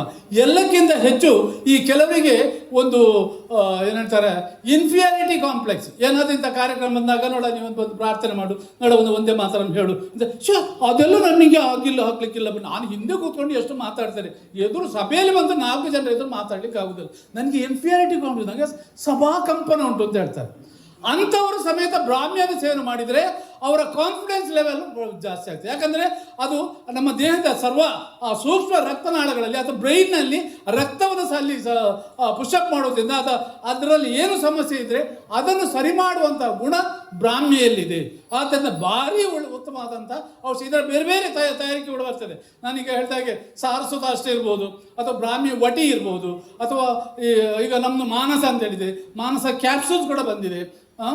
ಇದೇ ರೀತಿ ಸ್ಮೃತಿ ಸಾಗರ ರಸ ಅಂತ ಇರ್ಬೋದು. ಇದೆಲ್ಲವೂ ಕೂಡ ಬ್ರಾಹ್ಮಿಯ ತಯಾರಿಕೆಗಳು. ಇದನ್ನು ನೀವು ಗುರುತಿಸಿಕೊಂಡು ಅದನ್ನು ಸೇವನೆ ಮಾಡಿದರೆ ನಿಮಗೆ ಯಾವುದೇ ಒಂದು ಸಮಸ್ಯೆ, ನಿದ್ರಾ ಇದು ಇರ್ಬೋದು, ಅಥವಾ ಮರೆಗುಳಿತನ ಅದು ಭಯಂಕರ. ಕೆಲವರಿಗೆ ಕೆಲವರು ಹೇಳಿದ್ರು, ಈಗ ಒಂದು ಮನೆಗೆ ಹೋಗಿ ಈಗ ಬೀಗ ಹಾಕಿ ಬರೋದು, ಒಂದಷ್ಟು ದೂರ ಹೋಗಿ ಮತ್ತೆ ಬೀಗ ಹಾಕಿದ್ದೇನೆ ಇಲ್ಲ ಮತ್ತೆ ಬಂದು ನೋಡುವಂಥ ಇಂಥ ಒಂದು ಸಮಸ್ಯೆ ಇರ್ತದೆ. ಅದನ್ನು ಸರಿಪಡಿ. ಯಾಕಂದರೆ ಒಂದು ಸರಿ ಅದು ಆಯ್ತು ಅಂತ ಹೇಳಿದರೆ ಆಯ್ತು, ಆ ಕೆಲಸ ಅದು ಮಾಡಿ ಬಂದಿದ್ದೇನೆ ಅಂತ ಆ ನೆನಪು ಶಕ್ತಿ ಸರಿ ಇರಬೇಕು. ಇದನ್ನು ಪರಿಹಾರ ಮಾಡಲಿಕ್ಕೆ ಬ್ರಾಹ್ಮಿ ಸೂಕ್ತವಾದಂಥ ಒಂದು ಔಷಧಿಯಾಗಿದೆ. ಅದೇ ರೀತಿ ಇನ್ನೊಂದು, ಈಗ ನೋಡಿ, ಈಗ ಮಳೆ ಎಲ್ಲ ಪ್ರಾರಂಭ ಆಯಿತು. ಮಳೆ ನಿನ್ನೆಲ್ಲ ಭಯಂಕರ ಬಿಸಿಲಿದೆ, ಆದರೆ ಇಲ್ಲಿ ಮುಂದಿನ ದಿನಗಳೇ ಮಳೆ ಬರ್ಬೋದು. ಆ ಮಳೆ ಸಂದರ್ಭದಲ್ಲಿ ತುಂಬ ಸಮಸ್ಯೆಯನ್ನು ನಾವು ಎದುರಿಸ್ತೇವೆ. ವಿಶೇಷವಾಗಿ ಏನಂತ ಹೇಳಿದರೆ ಈ ಕೆಮ್ಮು, ದಮ್ಮು, ಉಬ್ಬಸ ಅಂತೇಳಿ. ಕೆಮ್ಮು, ದಮ್ಮು, ಉಬ್ಬಸ, ಈ ಅಲರ್ಜಿಕ್ ಇದು ಯಾಕೆ ಬಂದರೆ ಮುಂಚೆಲ್ಲ ಇಷ್ಟು ಇರಲಿಲ್ಲ. ಇತ್ತೀಚಿನ ದಿನಗಳಲ್ಲಿ ಈ ನಮ್ಮ ವಾತಾವರಣ ಕಲುಷಿತಗೊಂಡು ನನಗೆ ಉಸಿರಾಟ ಮಾಡಲಿಕ್ಕೆ ಫ್ರೆಶ್ಗೆ ಗಾಳಿಯೇ ಸಿಗ್ತಾ ಇಲ್ಲ. ಅದರಿಂದ ಸಾಕಷ್ಟು ಸಮಸ್ಯೆಗಳು ಬರ್ತದೆ. ಇದನ್ನು ಪರಿಹಾರ ಮಾಡಲಿಕ್ಕೆ ನಮ್ಮ ಸುತ್ತಮುತ್ತ ಸಾಕಷ್ಟು ಉತ್ತಮವಾದಂಥ ಔಷಧಿಯ ಒಂದು ಗಿಡಗಳು ನಮ್ಮಲ್ಲಿದೆ. ವಿಶೇಷವಾಗಿ ಹೇಳಬೇಕಂತ ಹೇಳಿದರೆ ಆಡು ಸೋಗೆ, ಆಡು ಮುಟ್ಟದ ಗಿಡ ಅಂತ ಹೇಳ್ತಾರೆ. ಆಡು ಎಲ್ಲವನ್ನೂ ತಿಂತಂತೆ, ಆದರೆ ಆಡು ಸೋಗೆ ಗಿಡವನ್ನು ಮುಟ್ಟುದಿಲ್ಲ. ಯಾಕಂದರೆ ಅದು ಮನುಷ್ಯನಿಗೆ ಬೇಕು ಅಂತೇಳಿ ಆದರೆ ಅದನ್ನು ಮುಟ್ಟುವುದಿಲ್ಲ. ಈ ಆಡು ಸೋಗೆ ಉಂಟಲ್ಲ, ಭಾರಿ ಉತ್ತಮವಾದಂಥ ಒಂದು ಔಷಧಿಯಾಗಿದೆ. ಇದರ ಒಂದು ಗುಣಧರ್ಮ ಹೇಳಬೇಕಂತ ಹೇಳಿದರೆ ಒಂದು ಭಾವಪ್ರಕಾಶ ಗ್ರಂಥದಲ್ಲಿ ತುಂಬ ಸುಂದರವಾಗಿ ಹೇಳಿದ್ದಾರೆ. ವಾಸಾಯಾಂ ವಿದ್ಯಮಾನಾಯಾಂ ಆಶಾಯಾಂ ಜೀವಿತಸ್ಯ ಚ ರಕ್ತಪಿತ್ತೆ ಕ್ಷಯೇ ಕಾಸೆ ಕಿಮರ್ಥಂ ಅವಸೀದತಿ ಅಂತ ಹೇಳಿದರೆ, ವಾಸಕ ಅಂದರೆ ಆಡು ಸೋಗೆ ಅನ್ನುವಂಥ ಒಂದು ಗಿಡ, ಆ ಒಂದು ಔಷಧಿ ಇದ್ದರೆ, ಆ ಆಡಿಸೋಗೆ ಗೊತ್ತುಂಟಲ್ಲ, ಬೇಲಿಯಲ್ಲೇ ತನ್ನಿಂದಾನೆ ಬೆಳೆಯುವಂಥದ್ದು. ಯಾರು ಆಡಿಸೋಗೆ ಬೆಳೆಸಲಿಕ್ಕೆ ಹೋಗೋದಿಲ್ಲ. ಒಂದು ಯಾವುದೋ ಜಾಗ ಅಥವಾ ಒಂದು ಕಂಪೌಂಡ್ ತಗೊಂಡು ಅದನ್ನು ಬೇಲಿ ಮಾಡಬೇಕು, ಮೊದಲು ಆಡಿಸೋಗೆ ಎಲ್ಲ ಹಾಕೋದು. ಯಾಕಂದರೆ ಅದು ಫಾಸ್ಟ್ ಆಗಿ ಅದು ಗ್ರೋ ಆಗ್ತದೆ, ಅದಕ್ಕೆ ಆಡಿಸೋಗೆ ಬೇಲಿ ಹಾಕೋದು. ಈ ಒಂದು ಸಾಮಾನ್ಯವಾಗಿ ಬೆಳೆಯುವಂಥ ಆಡಿಸೋಗೆ ಉಂಟಲ್ಲ, ಇದು ಮನುಷ್ಯನ ದೇಹಕ್ಕೆ ತುಂಬ ತುಂಬ ಉತ್ತಮವಾದಂಥ ಒಂದು ಪ್ರಯೋಜನ ನೀಡುವಂಥದ್ದು. ಏನಂತ ಹೇಳಿದರೆ, ನಾನೀಗ ಹೇಳಿದಾಗೆ ವಾಸಕ ಎನ್ನುವಂಥದ್ದು ಅದು ಬೆಸ್ಟ್ ವ್ಯಾಸೋಡೈಲೇಷನ್. ಮನುಷ್ಯನ ಶ್ವಾಸನಳಿಕೆಯನ್ನು ಎಕ್ಸ್ಪಾಂಡ್ ಮಾಡಿ ಉಸಿರಾಟ ಮಾಡಲಿಕ್ಕೆ ಸರಾಗ ಮಾಡಿ ಕೊಡ್ತದೆ. ಇಂಥ ಅದ್ಭುತವಾದಂಥ ಗುಣ ಅದು ಆಡು ಸೋಗೆ. ನಮ್ಗೆ ಗೊತ್ತಿಲ್ಲ, ಈಗ ಕೆಲವರು ಹೇಳೋದು, ನಾನು ಈಗ ನನ್ನ ಅನುಭವ ಹೇಳಬೇಕಂತ, ನನಗೆ ಮುಂಚೆ ಎಲ್ಲ ಈ ಕೆಲವರು ಭಯಂಕರ ಸಣ್ಣ ಮಕ್ಕಳನ್ನು ಕರ್ಕೊಂಡು ಬರೋದುಂಟು. ಭಯಂಕರ ಉಬ್ಬಸ ಉಂಟು ಡಾಕ್ಟರ್ ಏನಾದ್ರು ಆ ಉಬ್ಬಸ ಮಗುವಿಗೆ ಉಸಿರಾಟ ಉಂಟದು, ಶ್ವಾಸ ತೆಗಿಲಿಕ್ಕಾಗದು ಅಂತ ಮಗುವಿಗೆ ಆಡಿಸೋಗಿ ಸ್ವಲ್ಪ ಬಾಡಿಸಿ ಅದರ ರಸವನ್ನು 1 ಚಮಚ ಕುಡಿಸಿದ್ರೆ ತಕ್ಷಣ ವಿದಿನ್ ನೋ ಟೈಮ್ ಇಂಜೆಕ್ಷನ್ ಕೊಟ್ಟು ಕಡಿಮೆ ಆಗ್ತದಲ್ಲ, ಅದೇ ರೀತಿ ಅದರಿಂದ ಅಂದರೆ ಆ ಮಗುವಿಗೆ ದಮ್ಮು ಕೆಮ್ಮು ಉಬ್ಬಸ ಕಡಿಮೆ ಆಗ್ತದೆ. ಅಂತ ಅದ್ಭುತವಾದಂಥ ಒಂದು ಔಷಧೀಯ ಗುಣ ಇರುವಂಥ ಒಂದು ಗಿಡ ಯಾವುದು ಅಂತ ಹೇಳಿದರೆ ವಾಸಕ, ಆಡುಸೋಗೆ. ಇದನ್ನು ಬೇರೆ ಬೇರೆ ರೀತಿಯಿಂದ ಉಪಯೋಗ ಮಾಡಲಿಕ್ಕೆ ಬರ್ತದೆ. ಇದನ್ನು ಬಾಡಿಸಿ ರಸ ತೆಗೆದು ಮಾಡ್ಬೋದು, ಅಥವಾ ಒಣಗಿಸಿ ಕಷಾಯ ಮಾಡ್ತೇವೆ, ಅಥವಾ ಒಣಗಿಸಿ ಇದರ ಚೂರ್ಣ ಮಾಡಿ ಜೇನುತುಪ್ಪದಲ್ಲಿ ಸೇವನೆ ಮಾಡಲಿಕ್ಕೆ ಬರ್ತದೆ. ಇದರಿಂದ ಬೆಸ್ಟ್ ಯಾವುದು ಅಂತ ಹೇಳಿದರೆ ಉಬ್ಬಸ, ದಮ್ಮು, ಕೂಂಕೆ ಅಂತ ಹೇಳ್ತಾರೆ. ಕೂಂಕೆ ಕೆಲವರು ಒಂದಷ್ಟು ದೂರದಲ್ಲಿ ಬರುವಾಗ ಅವರು ಶ್ವಾಸ ಇವತ್ತು ಅಂತ ಹೀಗೆ ಅಂದರೆ ಅಷ್ಟು ಒಂದು ಅವರು ಕಂಠದಿಂದ ಉಸಿರು ತೆಗೆದುಕೊಂಡು ಉಬ್ಬಸ ತುಂಬ ಅವರಿಗೆ ಕಿರಿಕಿರಿ ಆಗಿರ್ತದೆ. ಇಂಥ ಸಮಸ್ಯೆ ಇರುವವರು ಕೇವಲ ಆಡುಸಾಗೆ, ಅದು ಆಡುಸಾಗೆ ಕೂಡ ಉಂಟಲ್ಲ, ಅದು ಎಲ್ಲ ಅದರ ಎಲೆ, ಅದರ ಸೊಪ್ಪು, ಹೂವು, ಬೇರು, ಕಾಂಡ ಎಲ್ಲವೂ ಸಹ ಒಂದು ಈ ಗುಣವನ್ನು ಹೊಂದಿರ್ತದೆ. ಆದ್ದರಿಂದ ದಮ್ಮು, ಅಲರ್ಜಿ ಕೆಮ್ಮು ಇರ್ಬೋದು, ಅಥವಾ ಇನ್ನು ಕೆಲವರು ಹೇಳ್ತಾರೆ ಎಂತ ಮಾರ ನನಗೆ 1 ವರ್ಷದಿಂದ ಕೆಮ್ಮು ಉಂಟು, ಒಂದು ಚೂರಿದಾದ ಧೂಳಿ ಹೋದ ಕೂಡಲೇ ನನಗೆ ಉಸಿರು ತೆಗಿಲಿಕ್ಕೆ ಆಗೋದಿಲ್ಲ, ದಮ್ಮು ಗೊರಗೊರ ಆಗ್ತದೆ ಅಂತೇಳಿ. ಇಂಥ ಸಮಸ್ಯೆ ಇರುವವರು ನಿತ್ಯ ಇದನ್ನು ಒಂದು 8 ದಿವಸ 15 ದಿವಸ ಇದರ ಕಷಾಯ ಮಾಡಿ ಸೇವನೆ ಮಾಡ್ತಾ ಬಂದರೆ ಆ ದಮ್ಮು, ಗೂರಲು, ಉಬ್ಬಸ ಎಲ್ಲವೂ ಸಹ ಪರಿಣಾಮಕಾರಿಯಾಗಿ ಅದು ನಿಯಂತ್ರಣಕ್ಕೆ ಬರ್ತದೆ. ಇನ್ನು ಅದರ ಜೊತೆಗೆ ಕೆಲವರು ಹೇಳಿದರೆ ಎಂತ ಬರ್ತದೆ ನನಗೆ ಸಂಜೆ ಆಗುವ ಮೈ ಬಿಸಿ ಜ್ವರ ಬಂದಾಗೆ ಆಗೋದು, ಎಂತ ಗೊತ್ತಿಲ್ಲ, ಕೈಕಾಲು ಬಚ್ಚೋದು ಎಲ್ಲ ಇರ್ತದೆ ಅಂತ. ಅಂಥವರು ಈ ಆಡ್ಸೋಗೆ ಜೊತೆಗೆ ಒಂದು ಅಮೃತ ಬಳ್ಳಿ ತುಳ್ಳಿ, 1 ಗೇಣಿನಷ್ಟು ಅಥವಾ ಒಂದು ಕಿರುಬೆರಳು ಗಾತ್ರದ ಅಮೃತ ಬಳ್ಳಿ ಅಂತ ಒಂದು ಸ್ವಲ್ಪ ಜಜ್ಜಿ ಅದರ ಜೊತೆಗೆ ಕಷಾಯ ಮಾಡಿ ಅದಕ್ಕೆ 1 ತುಂಡು ಹಿಪ್ಪಳಿ, 1 ತುಂಡು ಒಣಶುಂಠಿ, ಜ್ಯೇಷ್ಠ ಮಧು ಸಿಕ್ಕಿದೆ, ಜ್ಯೇಷ್ಠ ಮಧು, ಇವು 5ರ ಒಂದು ಮಿಶ್ರಣ ಮಾಡಿ ಕಷಾಯ ಮಾಡಿ ಅಥವಾ ಇದನ್ನು ಪುಡಿ ಮಾಡಿ ಇಟ್ಕೊಂಡು ನೀವು ಯಾವಾಗ ಬೇಕಿದ್ರೂ ಉಪಯೋಗ ಮಾಡಲಿಕ್ಕೆ ಬರ್ತದೆ. ಇದರ ಪ್ರಯೋಜನ ಏನಂತ ಹೇಳಿದ್ರೆ ದಮ್ಮು, ಕೆಮ್ಮು, ಉಬ್ಬಸ, ಗಂಟಲು ಕೆರೆತ ಅಥವಾ ಈವ್ನಿಂಗ್ ರೈಸ್ ಆಫ್ ಟೆಂಪ್ರೇಚರ್, ಸಂಜೆ ಆಗುವ ಜ್ವರ ಬರುವಂಥದ್ದು, ಇಂಥದ್ದಕ್ಕೆ ಭಾರಿ ಸಿಂಪಲ್ ಆದಂಥ ಒಂದು ಪರಿಹಾರದಿಂದ ಪಡೆಯಬಹುದು. ಎಲ್ಲಕ್ಕಿಂತ ಹೆಚ್ಚು ಈ ಕೆಲವರು ಹೇಳ್ದುಂಟು ಎಂತ ಮಾರೆ ನಮ್ಮ ಮನೆಯಲ್ಲಿ 4 ಜನ ಇದೆ, 4 ಜನ ಜ್ವರದಿಂದ ಮಲಗಿದ್ದಾರೆ ಅಂತ ಇದರಲ್ಲಿ ನೀವು ಏನು ಟೆನ್ಷನ್ ಮಾಡಬೇಕಾಗಿಲ್ಲ. ನೀವು ಈ ಕಷಾಯವನ್ನು ಮಾಡಿಟ್ಕೊಂಡು ಒಂದು ಡಬ್ಬದಲ್ಲಿ ಹಾಕಿಟ್ರೆ ಯಾವಾಗ ಬೇಕಿದ್ರೂ ಉಪಯೋಗ ಮಾಡ್ಬೋದು. ಒಂದು ಸಾಧಾರಣ 25 ಅಥವಾ 30 ಗ್ರಾಮ್ನಷ್ಟು ಹುಡಿಯನ್ನು, ಅಂದರೆ 3 ಚಮಚ ಹುಡಿಯನ್ನು 1 ಗ್ಲಾಸ್ ನೀರಲ್ಲಿ ಹಾಕಿ ಅದನ್ನು ಕುದಿಸಿ ಅರ್ಧಕ್ಕೆ ರೆಡ್ಯೂಸ್ ಮಾಡಬೇಕು. ಚಹಾ ಸೋಸಿದಾಗೆ ಸೋಸಿ ಬೇಕಿದ್ರೆ ಒಂಚೂರು ಪೆಪ್ಪರ್ ಅಥವಾ ಮೆಣಸಿನ ಪುಡಿ ಸ್ವಲ್ಪ ಹಾಕಿ ಅದನ್ನು ಸ್ವಲ್ಪ ಜೇನುತುಪ್ಪ ಕೂಡ, ಅದು ತಣ್ಣಗಾದ ಮೇಲೆ ಸ್ವಲ್ಪ ಜೇನುತುಪ್ಪ ಹಾಕಿ ಸೇವನೆ ಮಾಡಿದರೆ ಅದನ್ನು ಸೂಪರ್ ಆದಂಥ, ಅಂದರೆ ದಮ್ಮು, ಕೆಮ್ಮು, ಉಬ್ಬಸ ಅಥವಾ ಇದು ಡ್ರೈ ಕೆಮ್ಮು ಅಂತ ಹೇಳಿ ಇದು ಸಮೇತ ಇದನ್ನು ನಿವಾರಣೆ ಆಗ್ತದೆ. ಎಲ್ಲಕ್ಕಿಂತ ಹೆಚ್ಚು ಆ ವಾಸದ ಗುಣ, ಅದು ಶ್ವಾಸಕೋಶ, ಶ್ವಾಸ ನಳಿಕೆಯನ್ನು ಅದು ಎಕ್ಸ್ಪಾಂಡ್ ಮಾಡಿ ಅದು ಶ್ವಾಸಕೋಶ ಸೇರಿದ ಕಫವನ್ನು ಹೊರಗೆ ಹಾಕುವಂಥ ಗುಣ ಅದರಲ್ಲಿದೆ. ಅಂಥ ಒಂದು ಅದ್ಭುತವಾದಂಥ ಔಷಧಿ ಆಡುಸೋಗೆ, ವಾಸಕ ಅಂತ ಹೇಳ್ತಾರೆ. ಇದು ನಮ್ಮ ಹೆಚ್ಚಿನ ಔಷಧಿಯಲ್ಲಿ ಬೀಳ್ತದೆ. ಆದರೆ ನಾನು ಹೇಳುವಂಥದ್ದು ಹೆಚ್ಚಿನ, ಈಗ ಔಷಧಿ ಎಲ್ಲಿ ಬೇಕಾದ್ರೂ ಸಿಗ್ತದೆ, ಆದರೆ ನಮ್ಮ ಸುತ್ತಮುತ್ತ ಇರುವಂಥ ಪ್ರಕೃತಿಯಲ್ಲಿರುವಂಥ ಎಷ್ಟು ಅದ್ಭುತ ಗುಣಕಾರಿ ಔಷಧಿಗಳು ನಮಗಿದೆ, ಇದನ್ನು ನೀವು ಐಡೆಂಟಿಫೈ ಮಾಡಿಕೊಂಡು ಗುರುತಿಸಿಕೊಂಡು ಅದನ್ನು ನೀವು ಉಪಯೋಗ ಮಾಡ್ತಾ ಬಂದರೆ ನೀವು ಡಾಕ್ಟರ್ ಆಗುವ ಎಷ್ಟೋ ದುಡ್ಡನ್ನು ಉಳಿಸ್ಕೊಳ್ಬಹುದು ಖಂಡಿತ.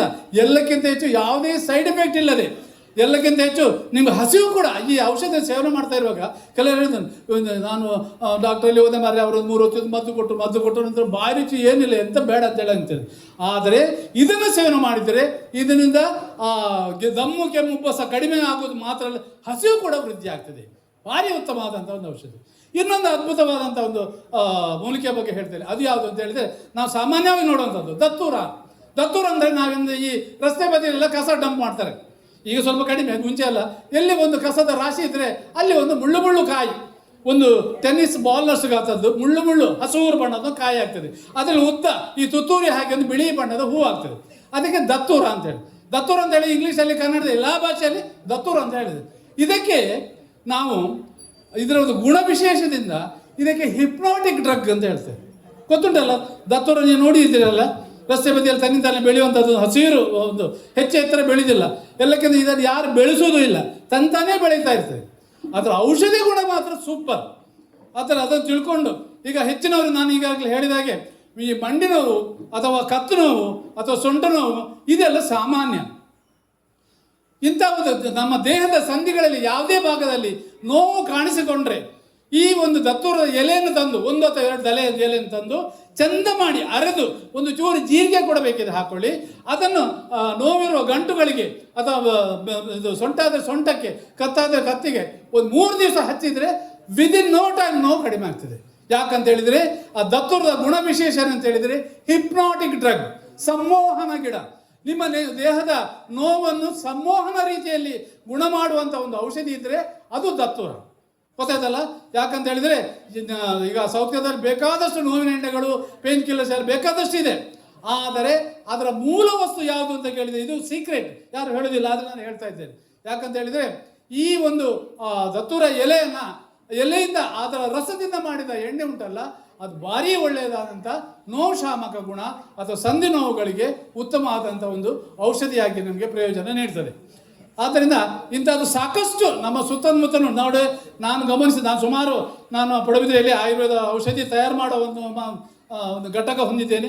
ಮಾತ್ರವಲ್ಲದೆ ನಾನೊಬ್ಬ ಡಾಕ್ಟ್ರು ಕೂಡ. ನಾನು ಬಂದ ಪೇಷಂಟ್ಗೆ ಇದು ಔಷಧಿ ಕೂಡ ನಾನು ನಮ್ಮಲ್ಲಿ ತಯಾರಾದ ಔಷಧಿಯನ್ನು ಕೊಡುವುದರಿಂದ ಇದರಲ್ಲಿ ಅಥೆಂಟಿಕ್ ಆಗಿ ಒಂದು ಎದೆ ತಟ್ಟಿ ಹೇಳುವಂಥ ಒಂದು ಇದಿದ್ದರೆ ಅದು ಖಂಡಿತ ನಾನು. ಯಾಕಂದರೆ ನೀವು ಯಾವುದೇ ಹೊತ್ತಿಗೆ ಬನ್ನಿ, ನಮ್ಮ ಚಿಕಿತ್ಸಾಲಯದಲ್ಲಿ ನಾನು ಲಭ್ಯವಾಗಿರ್ತೇನೆ.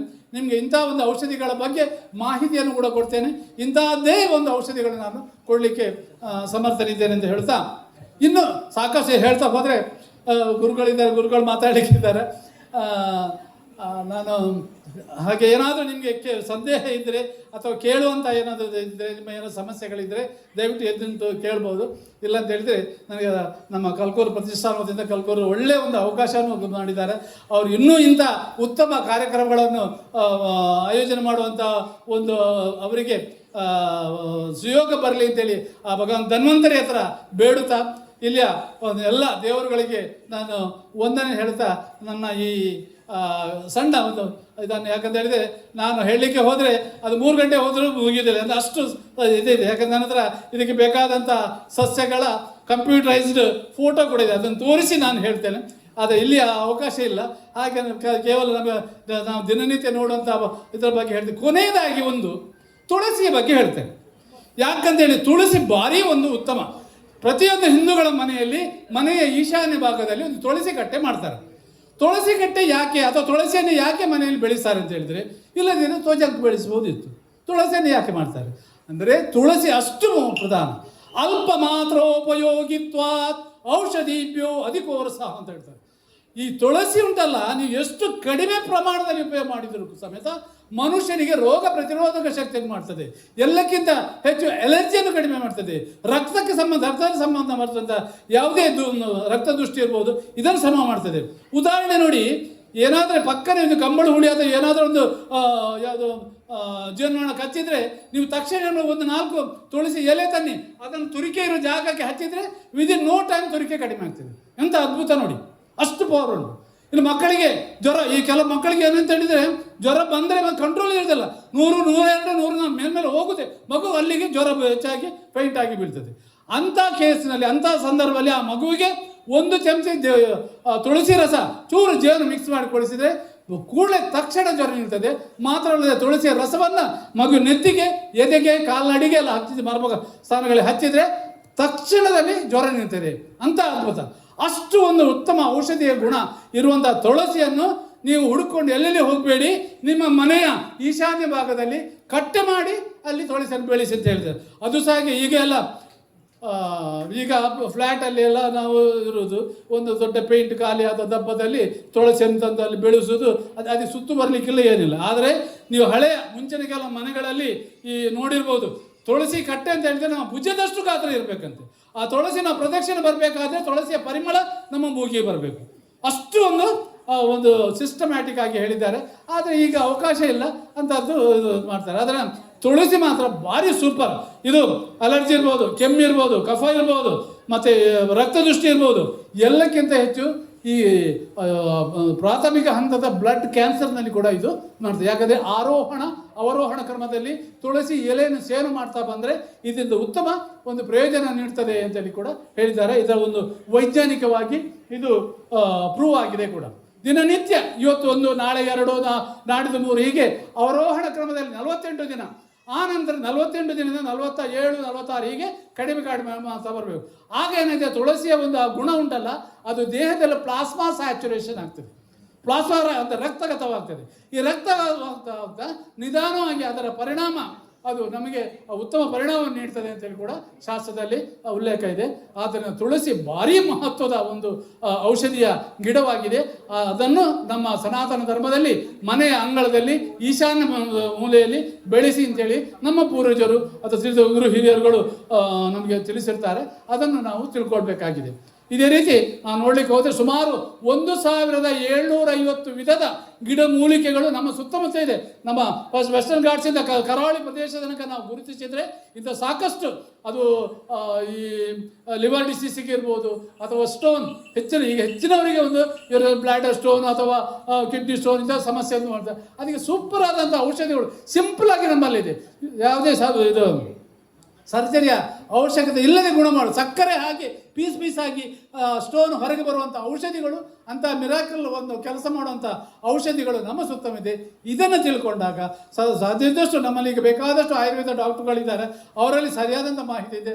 ನಮ್ಮ ಮೇಡಮ್ ಆಯುರ್ವೇದ ಕಾಲೇಜಿನ ಮೇಡಮ್ ಕೂಡ ಇಲ್ಲಿದ್ದಾರೆ, ಅವರಿಗೆ ಕೂಡ ಮಾಹಿತಿ ಗೊತ್ತುಂಟು. ಇಂಥ ಒಂದು ವಿಷಯಗಳನ್ನು ಅಥವಾ ನಮ್ಮ ಸುತ್ತಮುತ್ತ ಇರುವಂಥ ಒಂದು ಔಷಧಿಯ ಗಿಡಗಳ ಮಹತ್ವವನ್ನು ತಿಳ್ಕೊಂಡಾಗ ನಮಗೆ ಸುಲಭದಲ್ಲಿ ಆರೋಗ್ಯ ಮಾತ್ರವಲ್ಲದೆ ಕಡಿಮೆ ಖರ್ಚಿನಲ್ಲಿ ಆರೋಗ್ಯ, ಎಲ್ಲಕ್ಕಿಂತ ಹೆಚ್ಚು. ಈಗ ಕೆಲವು ನೋಡಿ, ಒಂದು ಈ ಕೆಲವು ಮಾತ್ರೆಗಳು ತೆಗೆದುಕೊಂಡಾಗ ತುಂಬ ಸೈಡ್ ಎಫೆಕ್ಟ್ ಬರ್ತದೆ. ನಮಗೆ ತಕ್ಷಣಕ್ಕೆ ಗುಣ ಆಗಬೇಕು ಅಂತ ಮಾಡ್ತೇವೆ, ಆದರೆ ಅದರಿಂದ ಅಡ್ವಾನ್ಸ್ ಆಗ್ತದೆ. ಆದರೆ ಆಯುರ್ವೇದ ಔಷಧಿಗಳಲ್ಲಿ ನೋಡಿ, ಇದು ಚರಕ ಸಂಹಿತೆ, ಸುಶ್ರುತ ಸಂಹಿತೆ, ಸುಮಾರು 2000 ವರ್ಷಗಳ ಚರಿತ್ರೆ ಇರುವಂಥ ವೈದ್ಯಕೀಯ ಶಾಸ್ತ್ರ ನಮ್ಮದು. ಒಂದೇ ಒಂದು ಫಾರ್ಮುಲಾ ಇಷ್ಟರ ತನಕ ಇದು ಸೈಡ್ ಎಫೆಕ್ಟ್ ಆಗಿದೆ, ಇದರಿಂದ ಇನ್ನೊಂದು ಕಾಯಿಲೆ, ಹೊಸ ಕಾಯಿಲೆ ಸೃಷ್ಟಿಯಾಗಿದೆ ಅಂತ ಹೇಳಿ ಪ್ರೂವ್ ಆದದ್ದಿಲ್ಲ. ಎಷ್ಟು ಆಗ್ತದೆ? ಯಾಕಂತ ಹೇಳಿದರೆ ಇದು ಋಷಿಮುನಿಗಳು, ಆಗ ಈಗಿನಾಗ ಲ್ಯಾಬ್ ಎಲ್ಲ ಇರಲಿಲ್ಲ. ಆಗಿನ ಲ್ಯಾಬ್ ಯಾವುದು ಅಂತ ಹೇಳಿದರೆ ಋಷಿಮುನಿಗಳು ಅವರು ತಪಸ್ಸು ಮಾಡುತ್ತಾ ಧ್ಯಾನದಿಂದ ಇದನ್ನು ಸಂಶೋಧನೆ ಮಾಡಿ ಬರೆದಿಟ್ಟಂಥ ಒಂದು ಗ್ರಂಥಗಳಲ್ಲಿ ನಮಗೆ ಇದರ ಮೂಲ ಇದು ಸಿಗ್ತದೆ ಅಂತ ಒಂದು. ಯಾಕಂದರೆ ಇದು ತ್ರಿಕಾಲಾಬಾಧಿತ ಸತ್ಯ, ಹಿಂದೆ ಇತ್ತು, ವರ್ತಮಾನದಲ್ಲಿ ಇದೆ, ಮುಂದಕ್ಕೂ ಕೂಡ ಇದು ಯಾವತ್ತೂ ಬದಲಾವಣೆ ಆಗುವಂಥದ್ದಲ್ಲ. ಆದ್ದರಿಂದ ನಮ್ಮ ಸುತ್ತಮುತ್ತ ದೇವರು ನಮಗೆ ಉತ್ತಮವಾದಂಥ ಒಂದು ಆರೋಗ್ಯಕ್ಕಾಗಿ ಸಾಕಷ್ಟು ಗಿಡಮೂಲಿಕೆಗಳು ನೀಡಿದ್ದಾರೆ. ಇದನ್ನು ತಿಳ್ಕೊಂಡು ಇದನ್ನು ವಿಶ್ವಾಸವಿಟ್ಟು, ನಾನು ಹೇಳೋದು ವಿಶ್ವಾಸ ಇಟ್ಟು, ಕೆಲವರಿಗೆ ವಿಶ್ವಾಸ, ಹೌದಾ ಅಷ್ಟು ದೊಡ್ಡ 13 mm ಕಲ್ಲು ನೀರಾಗ್ತದೋ? ನಾನು ನಾನು ಅದರ ಒಂದು ಇದನ್ನು ಪ್ರೂಫನ್ನು ತೆಗೆದಿಟ್ಟಿದ್ದೇನೆ ಅಷ್ಟು. ಯಾಕಂದ್ರೆ ಸರ್ಜರಿ ಮಾಡಲಿಕ್ಕೆ ಹೇಳಿದಂಥ ಕೇಸಲ್ಲಿ ಕೂಡ ಈ ಒಂದು ಔಷಧಿ ಕೊಟ್ಟು ಆ ಸ್ಟೋನು ಅದು ಕಂಪ್ಲೀಟ್ ಸಕ್ಕರೆ ಹಾಕಿ ಪೀಸ್ ಆಗಿ ಹೊರಗೆ ಹೋದಂಥ ಉದಾಹರಣೆ ಇದೆ. ನೆಕ್ಸ್ಟ್ ಸ್ಕ್ಯಾನಿಂಗ್ನಲ್ಲಿ ಅದು ಸ್ಟೋನ್ ಇಲ್ಲ ಅಂತೇಳಿ ವರದಿ ಬಂದಿದೆ. ಈ ರೀತಿ ತುಂಬ ಮಿರಾಕಲ್ ಆದಂಥ ಔಷಧಿಗಳಿದೆ. ಆದರೆ ಅದನ್ನು ತಿಳ್ಕೊಂಡು ಅಥವಾ ಅದರ ಪರಿಣಾಮವನ್ನು, ಉತ್ತಮ ಗುಣವನ್ನು ತಿಳ್ಕೊಂಡು ಕೊಡುವಂಥ ವೈದ್ಯರು ಜಗತ್ತೇವ ಮನೌಷಧಂ ಯೋಜಕಸತ್ರ ದುರ್ಲಭ ಅಂತ ಹೇಳಿದ್ದಾರೆ. ಜಗತ್ತಿನ ಎಲ್ಲ ವಸ್ತುಗಳು ಕೂಡ ಒಂದಲ್ಲ ಒಂದು ರೀತಿಯಿಂದ ಔಷಧಿ ಉಪಯೋಗ, ಆದರೆ ಅದನ್ನು ಸರಿಯಾದ ಸಮಯಕ್ಕೆ ಸರಿಯಾದ ಡೋಸೇಜ್ನಲ್ಲಿ ಸರಿಯಾದ ರೀತಿಯಲ್ಲಿ ಕೊಡುವಂಥ ಜನ ಬೇಕು ಅಂತ ಹೇಳಿದ್ದಾರೆ. ಅದು ನಮಗೆ ಈಗ ಅಗತ್ಯವಾಗಿದೆ. ಇತ್ತೀಚಿನ ಜನಗಳು ಏನಾಗಿದೆ ಅಂತ ಹೇಳಿದ್ರೆ, ಜಾಗತಿಕ ಮಟ್ಟದಲ್ಲಿ ನಮ್ಮ ಆಯುರ್ವೇದ ಶಾಸ್ತ್ರ ಅಥವಾ ಇಂಡಿಯನ್ ಸಿಸ್ಟಮ್ ಆಫ್ ಮೆಡಿಸಿನ್ ಇದರ ಬಗ್ಗೆ ಜನರಲ್ಲಿ ಆಸಕ್ತಿ ಮೂಡ್ತಾ ಇದೆ. ಅಂತಲ್ಲಿ ಸಾಕಷ್ಟು ಜನರು ಇದರಲ್ಲಿ ಬೇಕಾದಷ್ಟು ಒಂದು ರಿಸರ್ಚ್ ಮಾಡಲಿಕ್ಕೆ ಅವಕಾಶ ಇರುವುದರಿಂದ ಇನ್ನೂ ತುಂಬ ರಿಸರ್ಚ್ ಆದಾಗ ನಿಜವಾಗಿ ಜಗತ್ತಿನಲ್ಲಿ ಇಂಡಿಯನ್ ಸಿಸ್ಟಮ್ ಆಫ್ ಮೆಡಿಸಿನ್ ನಾವು ಎದೆ ಎತ್ತಿ ನಿಲ್ಲುವಂಥ ಒಂದು ಪರಿಸ್ಥಿತಿ ಬರ್ತದೆ ಅಂತ ಹೇಳುತ್ತಾ ನನಗೆ ನೀಡಿದ ಅವಕಾಶಕ್ಕೆ ಒಂದನ್ನು ಹೇಳ್ತಾ ನನ್ನ ಮಾಹಿತಿಯನ್ನು ಮುಕ್ತಾಯಗೊಳಿಸ್ತೇನೆ. ಧನ್ಯವಾದ.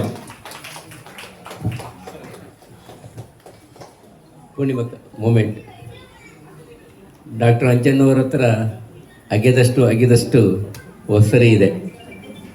ಜೀವನ ಧರ್ಮದ ಬಗ್ಗೆ, ನಮ್ಮ ಬದುಕಿನ ಬಗ್ಗೆ.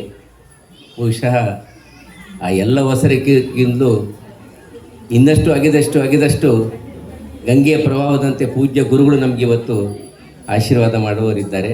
ಮಾಹಿತಿ ನಮಗೆ ಈ ಚಿಂತನೆ ನಮ್ಮದಾಗಿರಿಸ್ಕೊಳ್ಳೋಣ ಅಂತ ಹೇಳ್ತಾ ಡಾಕ್ಟರ್ ಅಂಜನ್ನವರಿಗೆ ಕೊಡಿ. ಪೂಜ್ಯ ಶ್ರೀಗಳವರಿಗೆ ಸ್ಮರಣಿಕೆಯನ್ನು ಕೊಡಬೇಕು. ಅದಕ್ಕೆ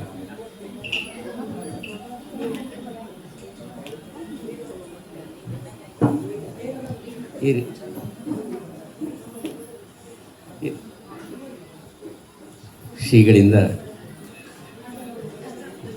ಆಶೀರ್ವಾದ ಪೂರ್ವಕ ನಮಗೆ ಮಾರ್ಗದರ್ಶಿ ಮಾತುಗಳು. ನಮ್ಮ ಜೊತೆ ಇವತ್ತು ಸಾವಯವ ಬಳಗದ ಅಧ್ಯಕ್ಷರಾದಂಥ ಪ್ರಸಾದ್ ಅವರು ಬಂದಿದ್ದಾರೆ. ಅವರನ್ನು ನಾನು ಸ್ವಾಗತ ಮಾಡ್ತೇನೆ.